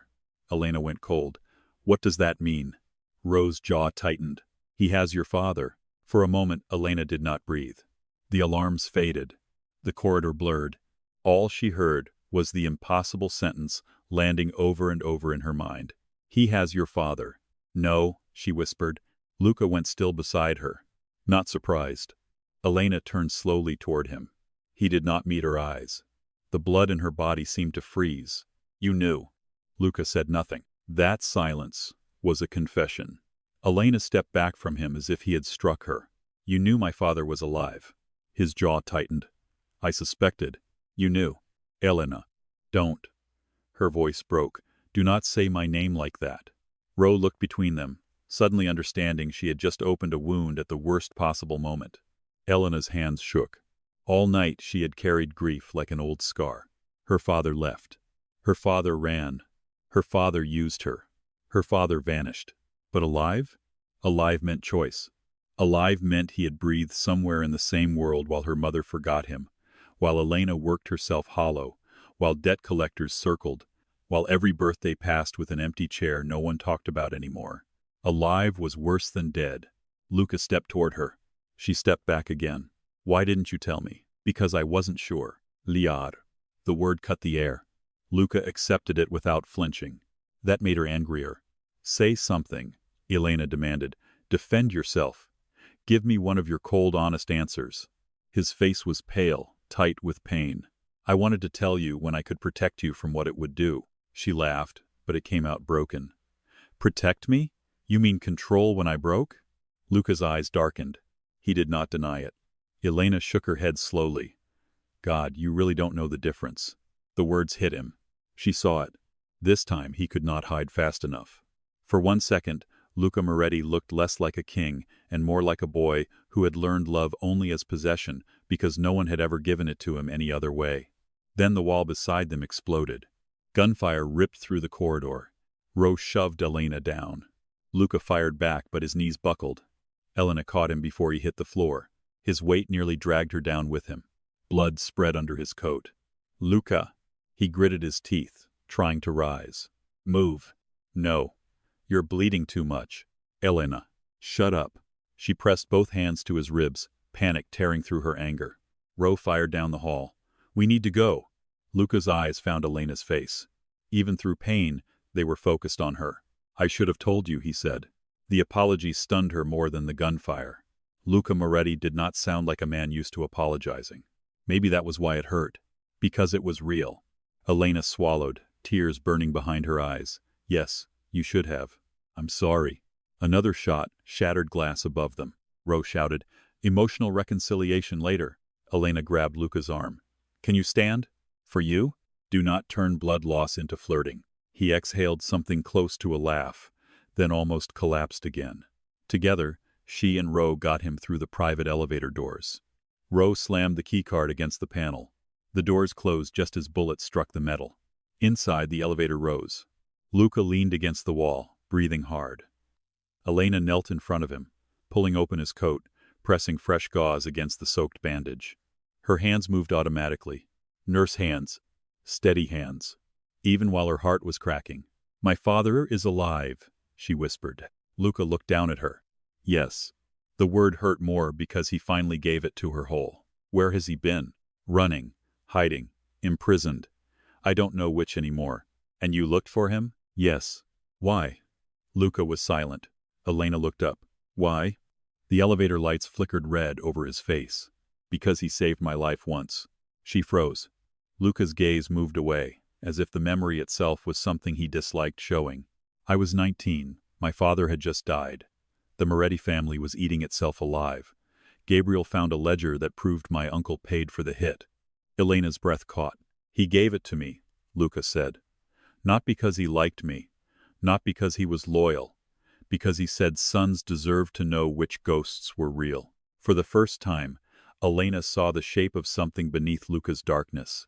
A young man. A murdered father. A kingdom built on betrayal. A life where trust was not given, only stolen and weaponized. What did you do? She whispered. His eyes returned to hers. The answer was already there. I survived. The elevator stopped. The doors opened. The executive floor was quiet. Too quiet. Gold lights spilled from chandeliers. Tall windows overlooked the city. Marble floors gleamed like nothing violent had ever touched them. At the far end of the hall, double doors stood open. The mayor's private reception room. Elena heard her mother first. Soft. Confused. Singing under her breath. An old lullaby Elena had not heard since childhood. Her entire body moved toward the sound. Luca caught her wrist. Elena. She almost pulled away. Then she saw his face. Not control this time. Warning. Care. Fear. For her. She hated that she could tell the difference now. I know, she whispered. Trap. He released her slowly. Together they walked toward the open doors. Inside, the room was beautiful. That made it worse. Gold trim. Cream walls. A mural of Chicago's skyline at sunrise. Velvet chairs arranged around a polished table, American and city flags behind the mayor's desk. Sophia Carter sat in a chair near the window, wrapped in a lavender blanket. Alive. Elena's breath broke. Mom. Sophia looked up, blinking. Ellie? Elena took one step forward. A gun clicked. Marcus Venn emerged from behind the mayor's desk, smiling. Careful. Elena stopped. To Marcus's right stood Mayor Rebecca Alden, elegant in a navy suit, her expression pale but composed. Beside her, a tall man with gray hair and government eyes held a black case. Deputy Director Harlan. And near the fireplace, tied to a chair, older, thinner, gray-haired but unmistakable, sat Gabriel Carter, Elena's father. The room collapsed inward. He looked at her. His eyes filled instantly. Ellie, he whispered. Elena could not move. For 20 years, she had imagined this moment 100 different ways. She would scream. She would hit him. She would demand why. She would walk away. But now, facing the living ghost who had shaped every empty room in her life, all she felt was a child's wounded disbelief. You're alive, she said. Gabriel bowed his head. I'm sorry. The words were too small. Too late. Too insulting. Elena's face crumpled, then hardened. No, she whispered. You don't get to start there. Marcus clapped once softly. Beautiful, truly. The family reunion almost makes up for the bodies downstairs. Luca stepped slightly in front of Elena. Marcus's eyes brightened. And there he is, the wounded king. I honestly wasn't sure you'd make it up here. Luca's voice was cold. You should have run farther. Marcus smiled. From you? Maybe. From history? No one runs far enough. Harlan placed the black case on the table and opened it. Inside lay the silver medallion necklace. Elena's stolen childhood. Beside it sat a small drive inserted into a compact biometric device, its screen glowing with 3 empty bars. Voice phrase required. Mayor Alden looked at Elena. There was shame in her eyes. Not enough. Never enough. Miss Carter, Alden said softly. No one wants your mother hurt. Open the drive. Elena laughed once, broken and cold. You people always say that right before hurting someone. Harlan's expression remained flat. This evidence is unstable. If released without context, it will destroy public trust in every institution in this city. Luca gave a humorless smile. You mean it will destroy you? Harlan ignored him. There are national security implications. There are prison implications, Rowe said from behind them, gun raised. Everyone turned. Detective Rowe stood in the doorway, blood on her sleeve, eyes locked on Harlan. For the first time, Harlan looked irritated. Detective, you are far out of your depth. Rowe smiled thinly. I brought a snorkel. Marcus raised his gun toward Sophia. Elena's world narrowed to the barrel. "Enough," Marcus said. "Everyone lowers their weapons or Grandma dies confused." Elena's voice came out sharp enough to cut. "Don't call her that." Marcus looked delighted. "There she is." Luca's hand twitched near his coat. Marcus pressed the gun closer to Sophia. "Don't." Sophia looked up at him, not understanding. "Are we going home?" Marcus smiled gently at her. "Soon." Elena wanted to kill him. The thought came so clearly it frightened her. Not because it was violent, because it felt deserved. Gabriel strained against his restraints. "Elena, listen to me." The phrase. Marcus turned the gun toward him. "Quiet." Gabriel closed his mouth. Elena stared at her father. "What phrase?" Gabriel's eyes filled with grief. "I recorded you when you were 6. You used to say it whenever you were scared." Elena's breath caught. A memory flickered. A kitchen during a thunderstorm. Her father kneeling in front of her. Her tiny hands over her ears. His voice saying, "When the lights go out, what do we say?" And her child voice whispering something back. But the memory blurred before she could catch it. Marcus tapped the biometric device. 3 words. That's all. Elena looked at Luca. He was watching her carefully, but his face had gone dangerously pale. Too pale. Blood had reached his fingers beneath his coat. He was fading, and still standing between her and the gun. The sight made something inside her shift. Not fear. Not love. Something fiercer than both. A refusal. Elena turned back to Marcus.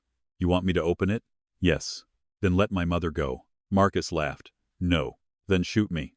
The room went still. Luca's head snapped toward her. "Elena." She did not look at him. Marcus's smile faded. Elena stepped forward. Her voice shook, but it did not break. "You need my voice. You need me alive. You can threaten my mother, my father, him, everyone in this room, but you cannot kill me before I open that drive." Marcus's eyes narrowed. "So, if you want to scare me," Elena whispered, "you'll need a new weapon." For a moment, no one breathed. Then Gabriel looked at his daughter like he was seeing not the child he left, but the woman his absence had carved from grief. Luca looked at her like she had just set fire to the room without striking a match. Marcus recovered slowly. "There is Moretti in you after all." Elena's eyes turned cold. "No," she said. "There is me." Marcus lunged forward. Everything happened at once. Sophia screamed. Rowe fired. Harlan grabbed the black case. Mayor Alden ducked behind the desk. Luca moved despite his wounds, crashing into Marcus before the gun could swing back toward Sophia. They hit the table hard.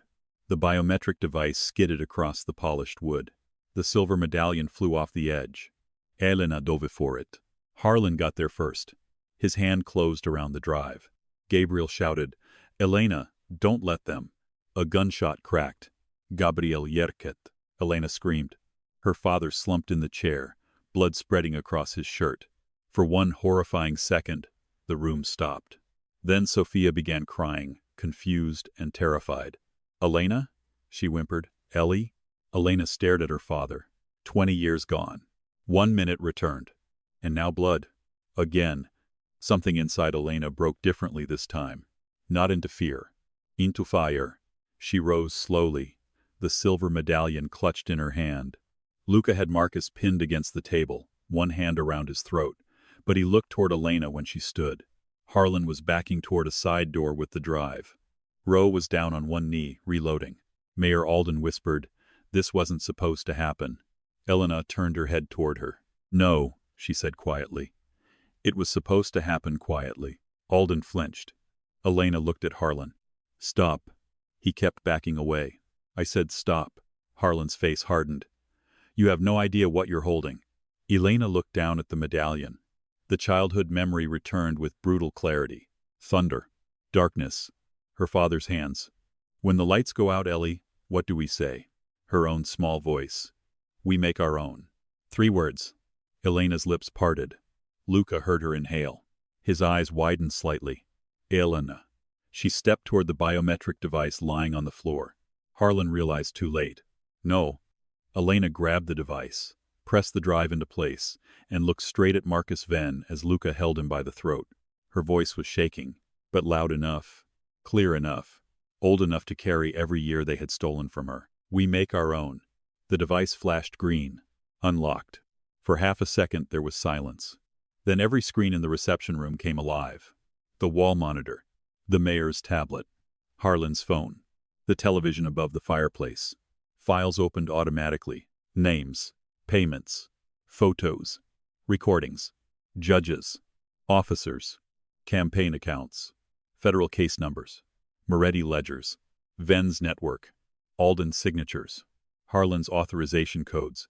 And then, at the bottom of the first page, a file began uploading to an external server. Public release in progress. Marcus stopped struggling. Harlan went white. Mayor Alden whispered, "Oh God."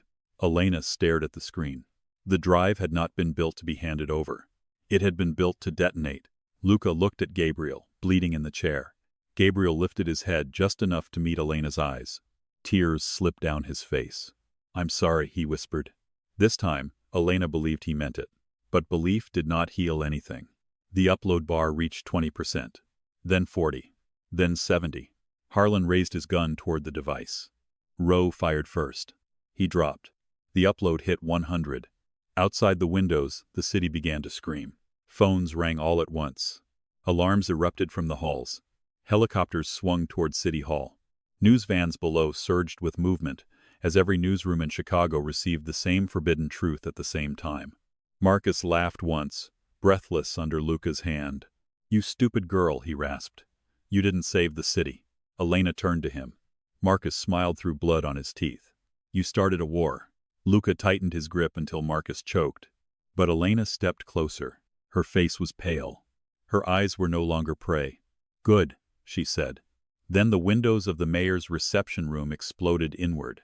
Glass burst across the room like frozen rain. Elena felt Luca's arm wrap around her before she heard the first shot. He dragged her down behind the mayor's desk, his body covering hers as bullets ripped through the reception room, shredding curtains, splintering wood, tearing flags from their poles. The room that had looked untouchable 5 seconds earlier became noise, smoke, and glittering destruction. Sophia screamed from near the window. "Mom!" Elena shouted. Luca tightened his grip around her waist. "Stay down. My mother. Down." His voice was not cruel. It was terrified. That terrified her more than the bullets. Across the room, Detective Rowe fired toward the broken windows, while crawling toward Sophia. Mayor Alden sobbed beneath the table, her perfect navy suit streaked with dust. Harlan lay motionless near the side door. Marcus Venn was on the floor, coughing, one hand pressed to his throat where Luca had nearly crushed the life from him. And Gabriel Carter bled in the chair, eyes half open, still looking at his daughter like 20 years of regret had finally found a face. Outside the shattered windows, ropes dropped from the roof. Men in tactical black descended through smoke. Not police. Not Moretti. Venn's last army. Luca saw them and his face emptied. "Elena," he said low and fast. "When I tell you to run, you run." She stared at him. "Not without my mother." He looked toward Sophia, then back at Elena. "Then we get her first." The words struck something deep in her chest. No argument.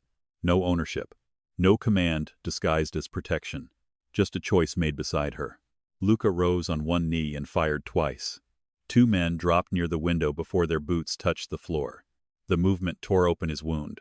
Elena saw the blood spread instantly beneath his coat. "Luca." "Later." "There may not be later if you keep bleeding like this." His eyes flashed toward her, almost amused despite the chaos. "Then make there be." Before Elena could answer, Marcus lunged. He grabbed the biometric device from the floor and slammed it against the table edge. "No!" Elena shouted. The device cracked, sparks spitting across the carpet. But the upload was already complete. Every secret was already loose. Marcus looked at the broken device, then at Elena, and for the first time since she had met him, his smile was gone. "You have no idea what you unleashed." Elena rose slowly from behind the desk, Luca's gunfire cracking beside her. "I know exactly what I unleashed," she said. "The truth." Marcus laughed bitterly. "Truth doesn't save people. Truth gets witnesses buried." Then he reached into his jacket and pulled out a detonator. Luca went still. So did Rowe. Marcus lifted his thumb over the button. "The building is wired from the service levels up," he said. "Not enough to bring it all down. Just enough to erase this floor, the evidence trail, the hostages, and every inconvenient person in this room." Mayor Alden whimpered. Marcus, no. He didn't even look at her. You wanted silence, Rebecca. This is what silence costs. Elena's blood went cold. Sophia was crying softly now, clutching the lavender blanket. Roe was inches from her but pinned by gunfire. Gabriel's head had dropped forward, his breathing shallow. And Luca, wounded almost beyond standing, shifted in front of Elena again. Always in front. Always between. She hated him for it. She needed him for it. She stepped around him. His hand caught her wrist. Elena. She looked down at his fingers, bloody against her skin. Then she looked at his face. You said you would give me the choice. His jaw tightened. Every part of him wanted to pull her behind him. She could see the war in his eyes. But he let go. Elena faced Marcus. You don't want to press that button, she said. Marcus tilted his head. No? No. Because if you wanted to die, you would have done it already. His eyes narrowed. She took one step forward. Luca's entire body tensed behind her. You like control, Elena said. You like watching people beg. You like knowing there's one more thing you can take, but if you press that button it ends. No more fear. No more leverage. No more Elena Carter watching you like you matter. Marcus's expression twisted. Careful. You lost, she whispered. The files are out. Alden is finished. Harlan is exposed. The city knows your name. And the only thing you have left is whether you die as a monster people fear. She stepped closer. Or as a coward everyone forgets. Marcus's face went white with rage. He raised the detonator higher. Luca moved. A shot rang out from the doorway. Marcus's hand jerked. The detonator flew across the floor. Nico stood in the entrance, blood down one side of his face, Mara leaning against him, with a gun in both hands. I found her, Nico said. Mara's voice was weak but sharp. He found me late. Nico gave her a sideways look. You were tied to a radiator, and still correcting your plan. Elena almost laughed. Then the floor shook. Not from the detonator. From below, a deep, violent boom rolled through City Hall. The lights died. Darkness swallowed the room. For 1 second, everything stopped. Then emergency red lights flashed on. Marcus smiled. Backup timer, he whispered. Luca's face went lethal. How long? Marcus's smile returned slowly. Long enough for regret. Nico crossed the room in 3 strides and slammed him against the wall. How long? Marcus spat blood onto the floor. 10 minutes. Another boom echoed below. Maybe less. Roe grabbed Sophia and pulled her away from the windows. We need to move now. Elena rushed to her mother, falling to her knees in front of her. Mom, look at me. Sophia blinked through tears. Ellie? Yes. Elena took her face gently. We have to go. There was so much noise. I know. Your father said not to be scared. Elena froze. Then she looked over her shoulder. Gabriel was still tied to the chair, bleeding badly. For one terrible moment, the child in her saw only her father. Not the liar. Not the criminal. Not the man who left. Her father. Luca, she said. He was already moving toward Gabriel. Even wounded, even near collapse, Luca cut the restraints with a knife pulled from his coat and caught Gabriel before he fell forward. Gabriel groaned. Elena helped Sophia stand, her mother's weight fragile against her side. Can he walk? Elena asked. Luca looked at Gabriel's wound. No. Gabriel coughed, blood touching his lips. Leave me. Elena's face hardened. You don't get to leave twice. Gabriel looked at her. The words hit him harder than the bullet. His eyes filled. I deserve that. You deserve worse, Elena said, voice shaking. But you're going to live long enough to hear all of it. Luca watched her for half a second. Something like fierce admiration crossed his face. Then he turned to Nico. Carry him. Nico lifted Gabriel like he weighed nothing. Mara took Sophia's other side. Roe moved ahead, gun raised. The group pushed toward the private elevator. It was dead. The panel was black. Nico cursed. Stairs, Luca said. Roe shook her head.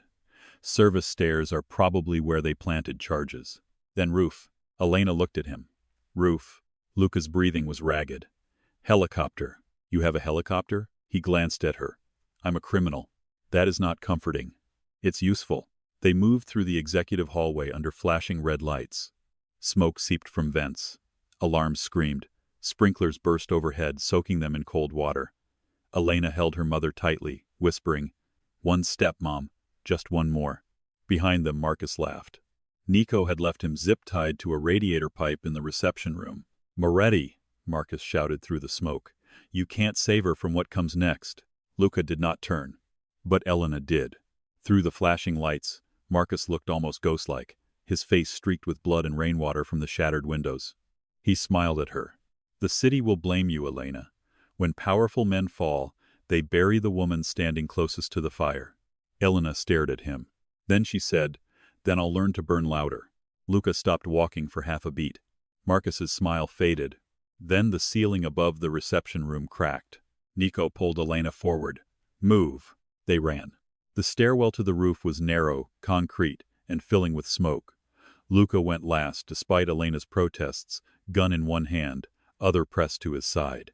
Every step carved pain into his face. By the third flight, his breathing had become uneven. By the fifth, blood dripped onto the stairs. Elena saw it. "Stop." "No." "Luca." "No." She handed Sophia carefully to Mara, then turned back and blocked Luca's path. His eyes flashed. "This is not the time. You're leaving a blood trail. Then they'll know where I went." "That is not funny. I wasn't joking." Another explosion shook the stairwell. Dust rained down. Sophia cried out. Gabriel groaned in Nico's arms. Elena grabbed Luca's coat and pulled it open. The bandage was soaked through. Her hands moved fast, pressing gauze, tightening fabric, trying to buy him minutes with nothing but pressure and stubbornness. He stared down at her. "Elena, be quiet. You should keep moving. So should your blood, inside your body." His mouth twitched, but his eyes had softened in a way that made her chest hurt. She pressed harder against the wound. He sucked in a breath. "Sorry," she whispered. "I'm not." She looked up. His face was close now in the red emergency light, rainwater dripping from his hair, blood on his jaw, darkness in his eyes. "You should hate me," he said. "I do." "No." His voice roughened. "You don't." Her throat tightened. The stairwell shook again. She stepped back before the moment could become something more dangerous than the bombs beneath them. "Live first," she said. "Argue later." He held her gaze. "Promise?" She hated the way that single word moved through her. Not command. Not seduction. Hope, stripped raw by pain. Elena swallowed. "Live and find out." They climbed. At the roof access door, Rose stopped. Voices on the other side. Men shouting. A helicopter rotor thumping overhead. Nico set Gabriel down carefully against the wall and pulled his gun. Mara helped Sophia crouch behind the railing.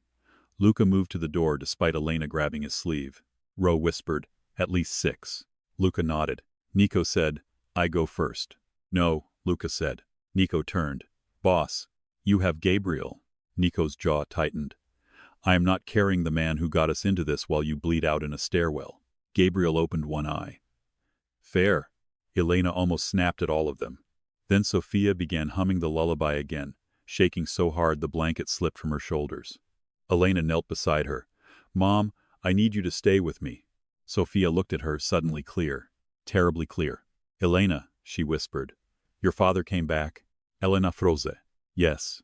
Sophia's eyes filled with tears. "I told him not to." Gabriel turned his head.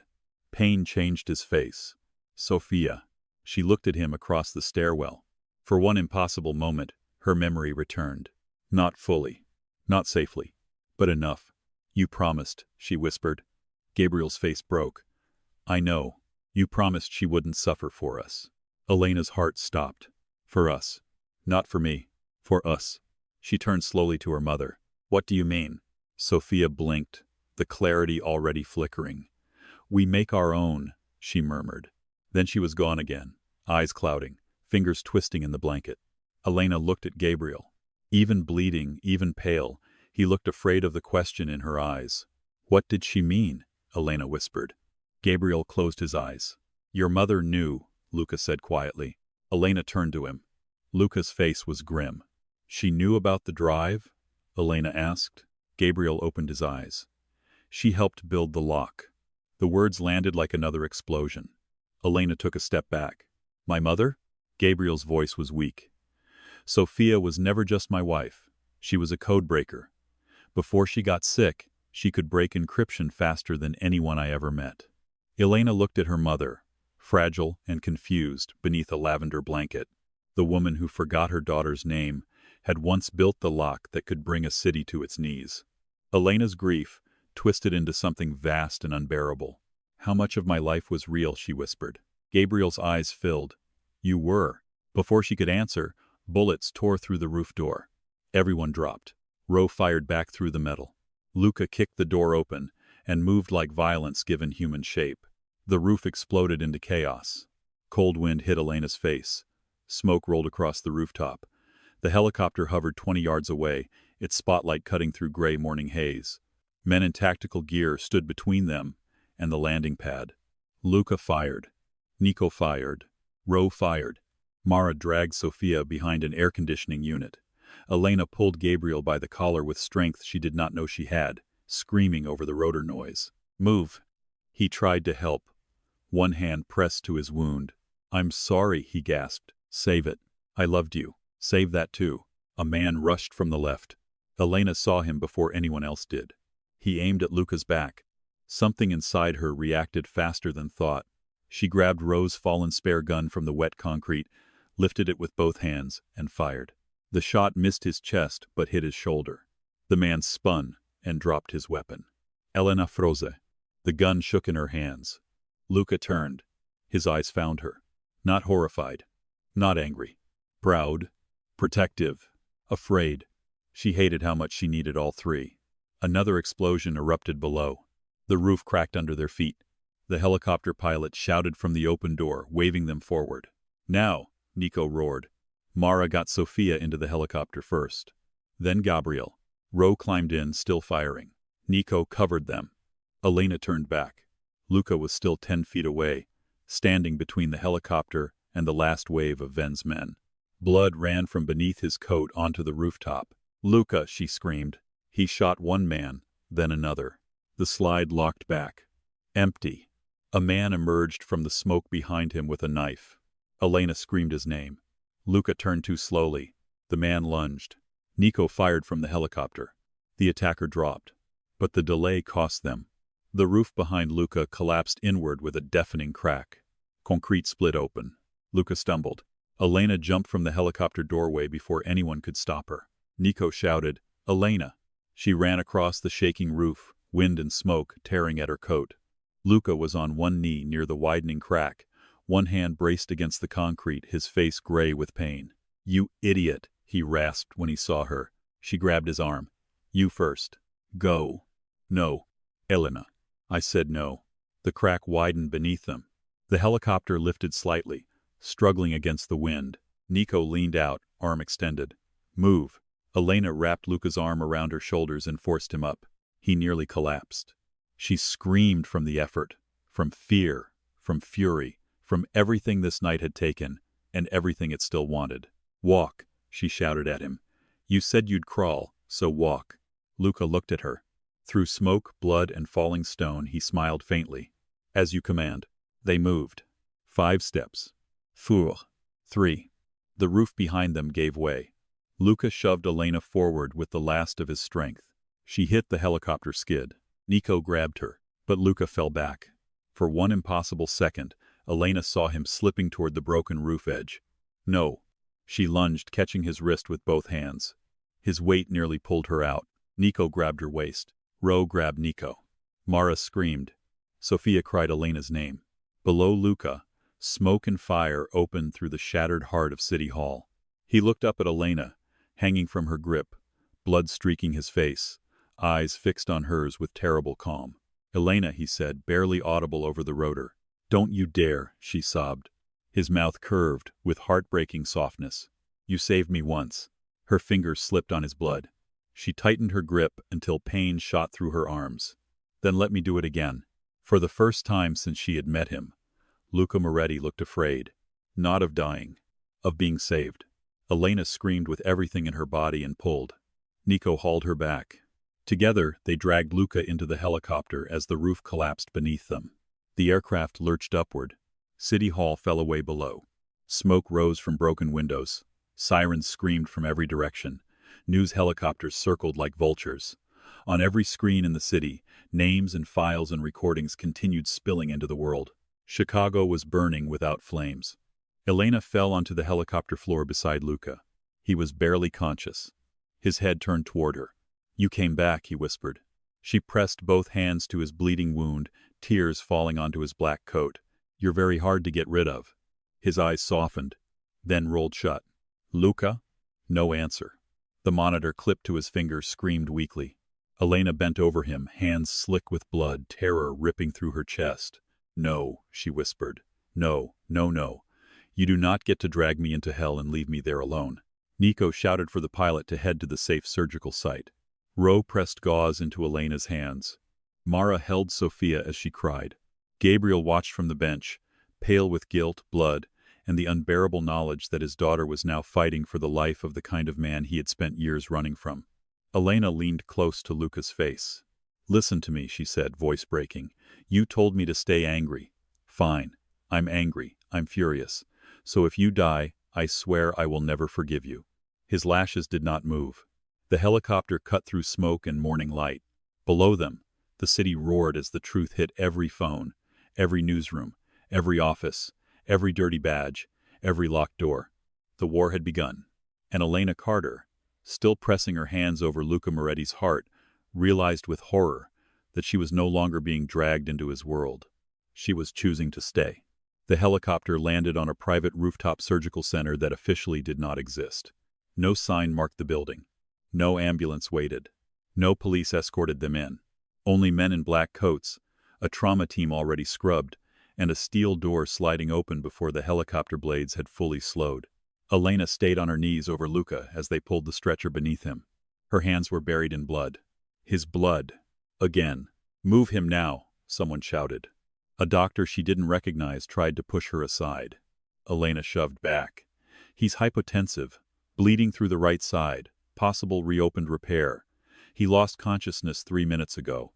The doctor glanced at her, saw the blood, the coat, the rage in her face, and stopped treating her like a civilian. "Are you medical?" "Trauma nurse." "Then keep pressure and walk." So she did. Through the rooftop doors. Down a white corridor that smelled of antiseptic and money. Past armed men who stared at Luca like the world might end if his chest stopped rising. Nico followed, one hand pressed against his wounded side, face carved from stone. Mara stayed with Sophia and Gabriel behind them, but Elena could hear her mother crying somewhere in the hall. "Elena?" Sophia called weakly. Elena looked back. Her mother sat in a wheelchair, blanket around her shoulders, eyes frightened and lost again. For one brutal second, Elena was split in two. Her mother behind her, Luca dying beneath her hands, Gabriel bleeding in another stretcher, watching her with devastated eyes, as if he understood exactly which choice he had forced his daughter to make. Elena looked at Mara. "Don't let her out of your sight." Mara nodded. "I won't." Then Elena turned back to Luca. Because if she looked at her mother any longer, she would break. And she could not afford to break until Luca was breathing on his own. They rushed him into surgery. This time no one told Elena to wait outside. Maybe because they knew she wouldn't listen. Maybe because Luca's world had already learned something the hospital hadn't. Elena Carter could not be moved by force. Not anymore. Inside the operating room, the lights were bright enough to erase shadows, but not fear. They cut Luca's black shirt open again. Blood spread across fresh white sheets. The surgeon barked orders. Elena assisted without being asked, passing clamps, suctioning blood, counting breaths, watching the monitor like it was the only honest thing left in the world. At one point, Luca's heart rhythm faltered. The room sharpened. The surgeon swore. Elena felt the floor vanish beneath her. "No," she said. No one heard her over the alarms. "No," she said again, louder. A nurse charged the paddles. Nico stood outside the glass, one bloodied hand pressed flat against it, watching his boss die through a window. Elena moved beside Luca's head. His face was pale beneath the oxygen mask, lashes dark against his skin. All that terrible power reduced to flesh, blood, and the fragile electricity of a human heart. She leaned close to his ear. "You promised," she whispered. The monitor screamed. "You promised you'd crawl." The surgeon shouted. "Clear." Luca's body jerked under the shock. The line stuttered. Flat. For 1 second, the world ended quietly. Then Elena took Luca's face between her bloody gloved hands. Not as a nurse. Not as a woman afraid of a monster. "Us, Elena. You do not get to leave me with your war," she said, voice breaking. "You hear me? You do not get to make me care and then disappear. The monitor pulsed once. Then again. A rhythm returned, weak but real. The surgeon exhaled sharply. We have him. Move. Elena stepped back, shaking so violently she almost dropped the forceps. No one looked at her. Everyone kept working. But outside the glass, Nico bowed his head. Not in prayer. In gratitude. 3 hours later, Luca was alive. Barely. But alive. Elena walked out of the operating room wearing surgical scrubs that weren't hers, her hair pulled back, face scrubbed clean except for the exhaustion no water could touch. Nico stood when he saw her. She didn't wait for him to ask. He survived. For the first time since she had met him, Nico's expression cracked. Only slightly. But enough. He'll wake? I don't know. Nico nodded once, jaw tight. Then he looked past her toward the recovery room. If he doesn't, they'll come. Elena's body went cold. Who? Nico's eyes were heavy. Everyone. That was when Elena understood. Luca Moretti was not just a man. He was a wall. And if he fell, everything waiting on the other side would come through. The corrupt officers exposed by the drive, the judges, the bankers, the rival families, the politicians with careers burning in public, the federal men who would rather erase witnesses than explain signatures. The city had not been saved by the truth. It had been detonated by it. And now the blast wave was coming. Elena looked down the hall. Sophia slept in a guarded room, sedated gently by a doctor who spoke softly and asked no questions. Gabriel was in surgery. Mara was being stitched up in a side office and arguing with the nurse about thread quality. Detective Rowe had vanished to leak the files to 3 backup sources and call the few honest officers she still trusted. Nico stood beside Elena like a soldier waiting for a new commander. That frightened her most, because Luca was unconscious, and everyone was looking at her. No, Elena said quietly. Nico frowned. No what? No one looks at me like that. Like what? Like I know what to do. Nico held her Gaza. Then he said, You opened the drive. You got him out. You kept him alive. Right now, that is more than anyone else has done. I'm a nurse. You were. The words hit her harder than they should have. Elena stepped back. No, I still am. Nico's voice softened, but only slightly. Miss Carter, you can be more than one thing. She wanted to reject that. She wanted her old life back. The apartment above the laundromat, the broken heater, the double shifts, the vending machine coffee, the exhaustion that felt familiar enough to call peace. But that life had been built on lies too.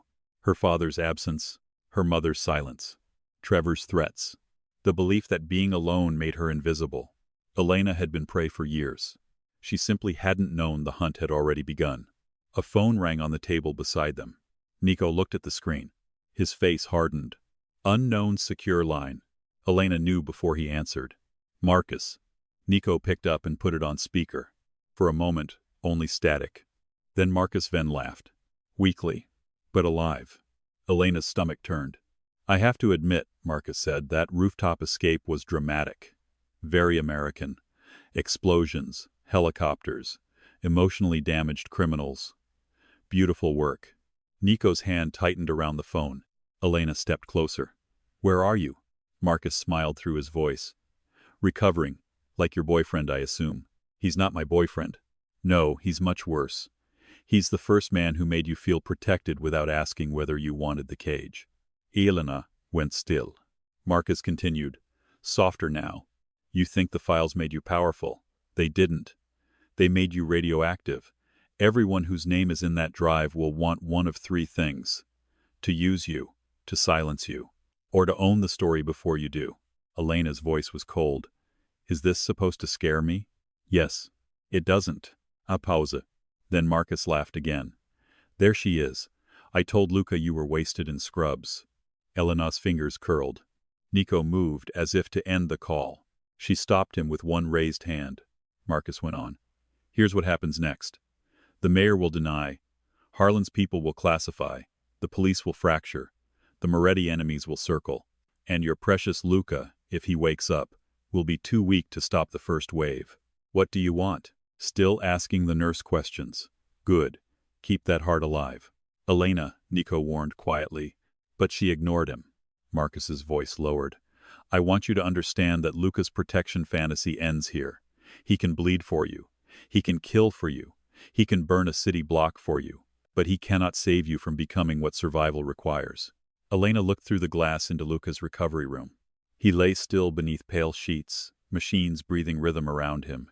For once he was not standing in front of her. For once no one was. Marcus whispered, "Tell Moretti I'll see him at the funeral." The line went dead. Nico's face went dark. "He's stalling," Elena said. Nico looked at her. "What?"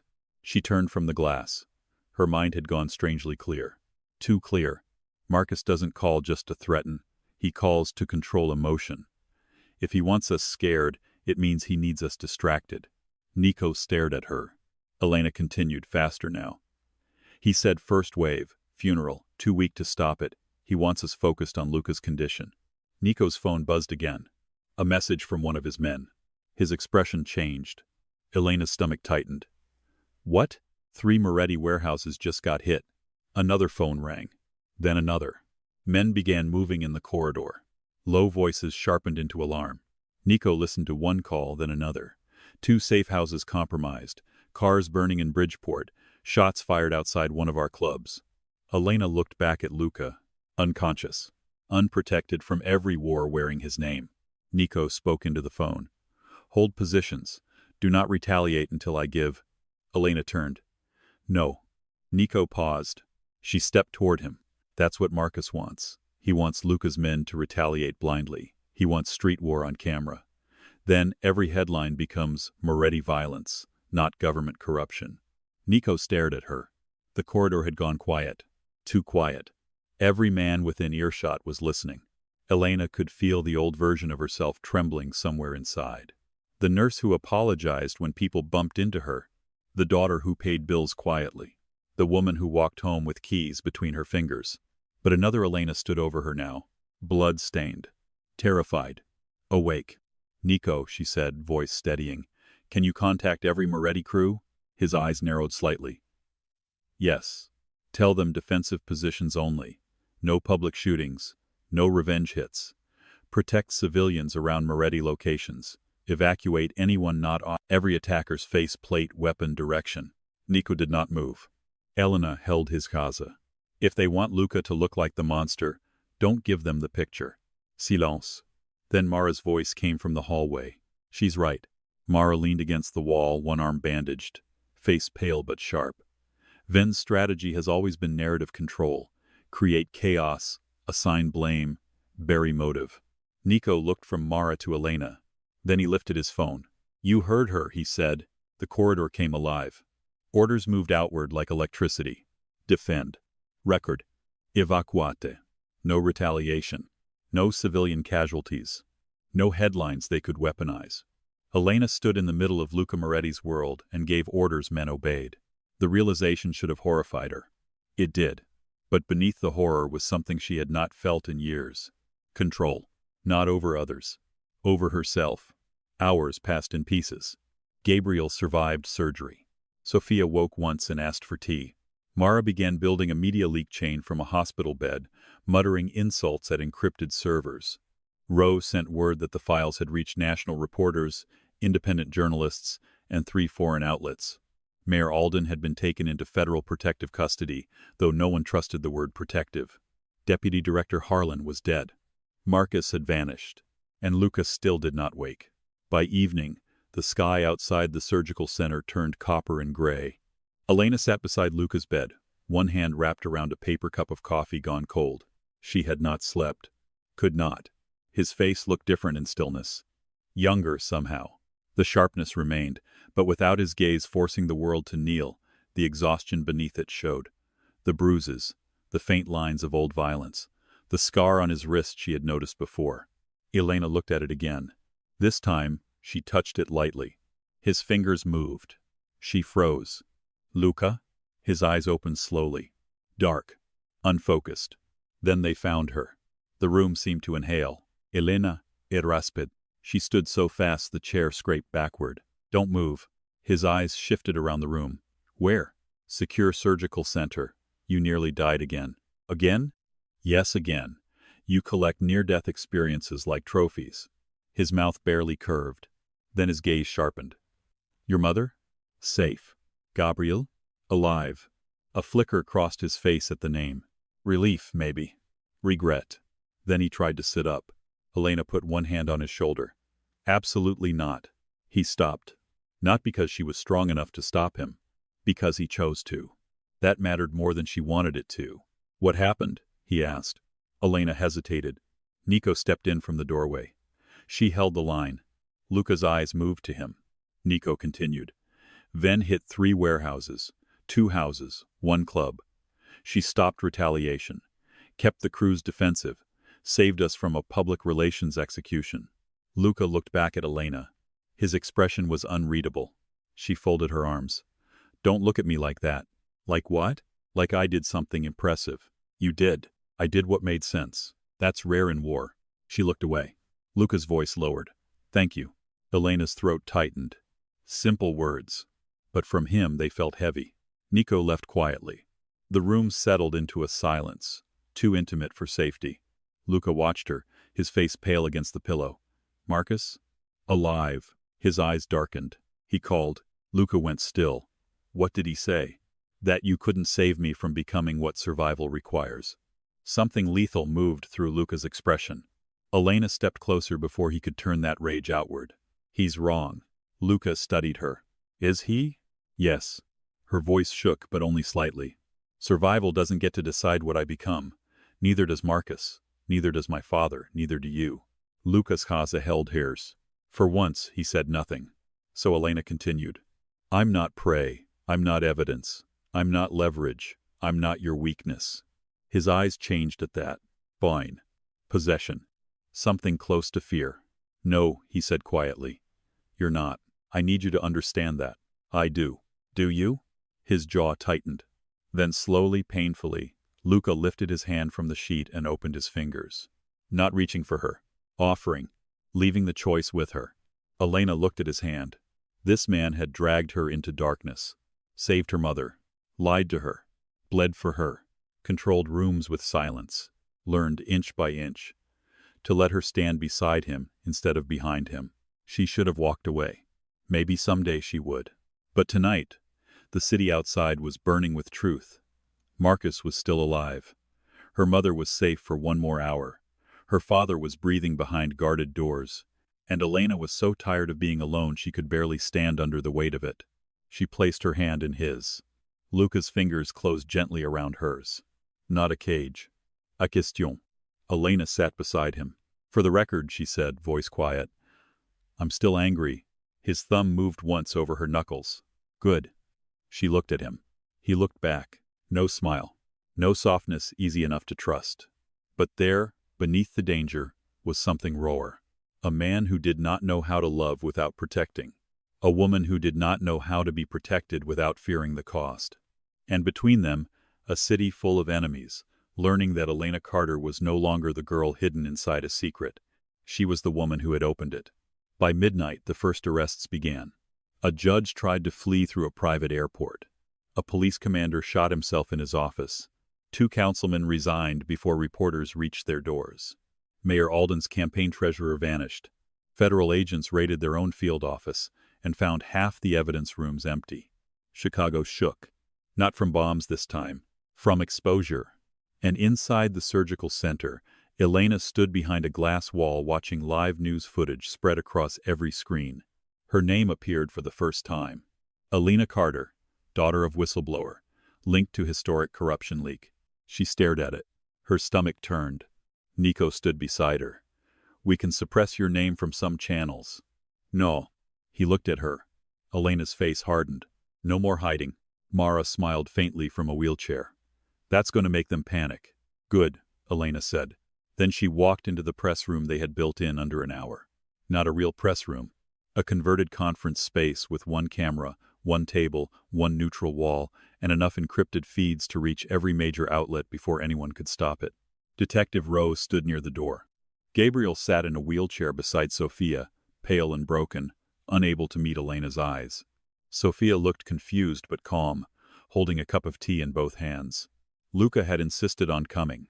Elena had forbidden it. He came anyway. But this time, he stayed seated in the back, bandaged beneath black clothes, face pale, eyes fixed on her like he was watching something more dangerous than any enemy he had ever faced. Elena stood before the camera. For one moment, the old fear came back. Every instinct screamed at her to shrink, to disappear, to let louder people speak. Then she saw her mother, her father, Nico, Mada, Rove, Luca, all the people who had lied, fought, bled, failed, survived. All looking at her, waiting. Not to control her, to hear her. The camera light turned red. Elena breathed in. "My name is Elena Carter," she said. Her voice did not shake. For 20 years, powerful people use silence as protection. Tonight, that silence ends. In the back of the room, Luca's eyes darkened with something close to awe. Elena continued. "My father made choices that hurt my family. The Moretti family made choices that hurt this city. Public officials made choices that betrayed every person who trusted them. I will not stand here and pretend any of that is clean." Gabriel closed his eyes. Luca did not look away. But truth does not belong to criminals. It does not belong to politicians. It does not belong to the men who hid behind badges, titles, money, or fear. Elena leaned slightly toward the camera. It belongs to the people who paid for their lies. Outside the room, phones began ringing. Newsrooms picked up the feed. The city listened. "So, here is what happens now," Elena said. "Every file will be released to independent investigators, journalists, and public legal archives. Every attempt to bury the evidence will be documented. Every threat made against my family will be made public." Her eyes hardened. "And Marcus Venn, if you are watching, understand this." The room went completely still. Elena looked directly into the lens. "You wanted me terrified." A pause. "I was." Another breath. "Now I'm angry." Luca's hand tightened slowly on the armrest of his chair. Elena finished softly, but the softness made it worse. "And you taught me exactly where to aim it." The broadcast ended. For a second, no one spoke. Then Mara whispered, "Well." Nico exhaled. That was a declaration of war. Elena turned from the camera. "No," she said. Her gaze moved to Luca. He looked back at her, something fierce and unreadable burning in his eyes. Elena lifted her chin. "That was me taking back my name." And somewhere across the city, hidden in whatever hole he had crawled into, Marcus Venn watched the broadcast on a cracked phone screen. His smile was gone. For the first time all night, he looked afraid. By morning, Chicago did not look saved. It looked exposed. Rain clouds still hung low over the skyline, heavy and bruised. News helicopters circled downtown. Police barricades stretched across streets where people had once hurried to work without looking up. City Hall smoked faintly in the distance, its broken windows covered in temporary boards, its steps crowded with reporters, federal agents, and angry citizens demanding names. For the first time in Elena Carter's life, the city was louder than her fear. She stood at the window of the private surgical center, wrapped in a borrowed gray sweater, watching dawn spill pale gold over the rooftops. Behind her, Luca slept. Not peacefully. Men like him probably never slept peacefully. But he was alive.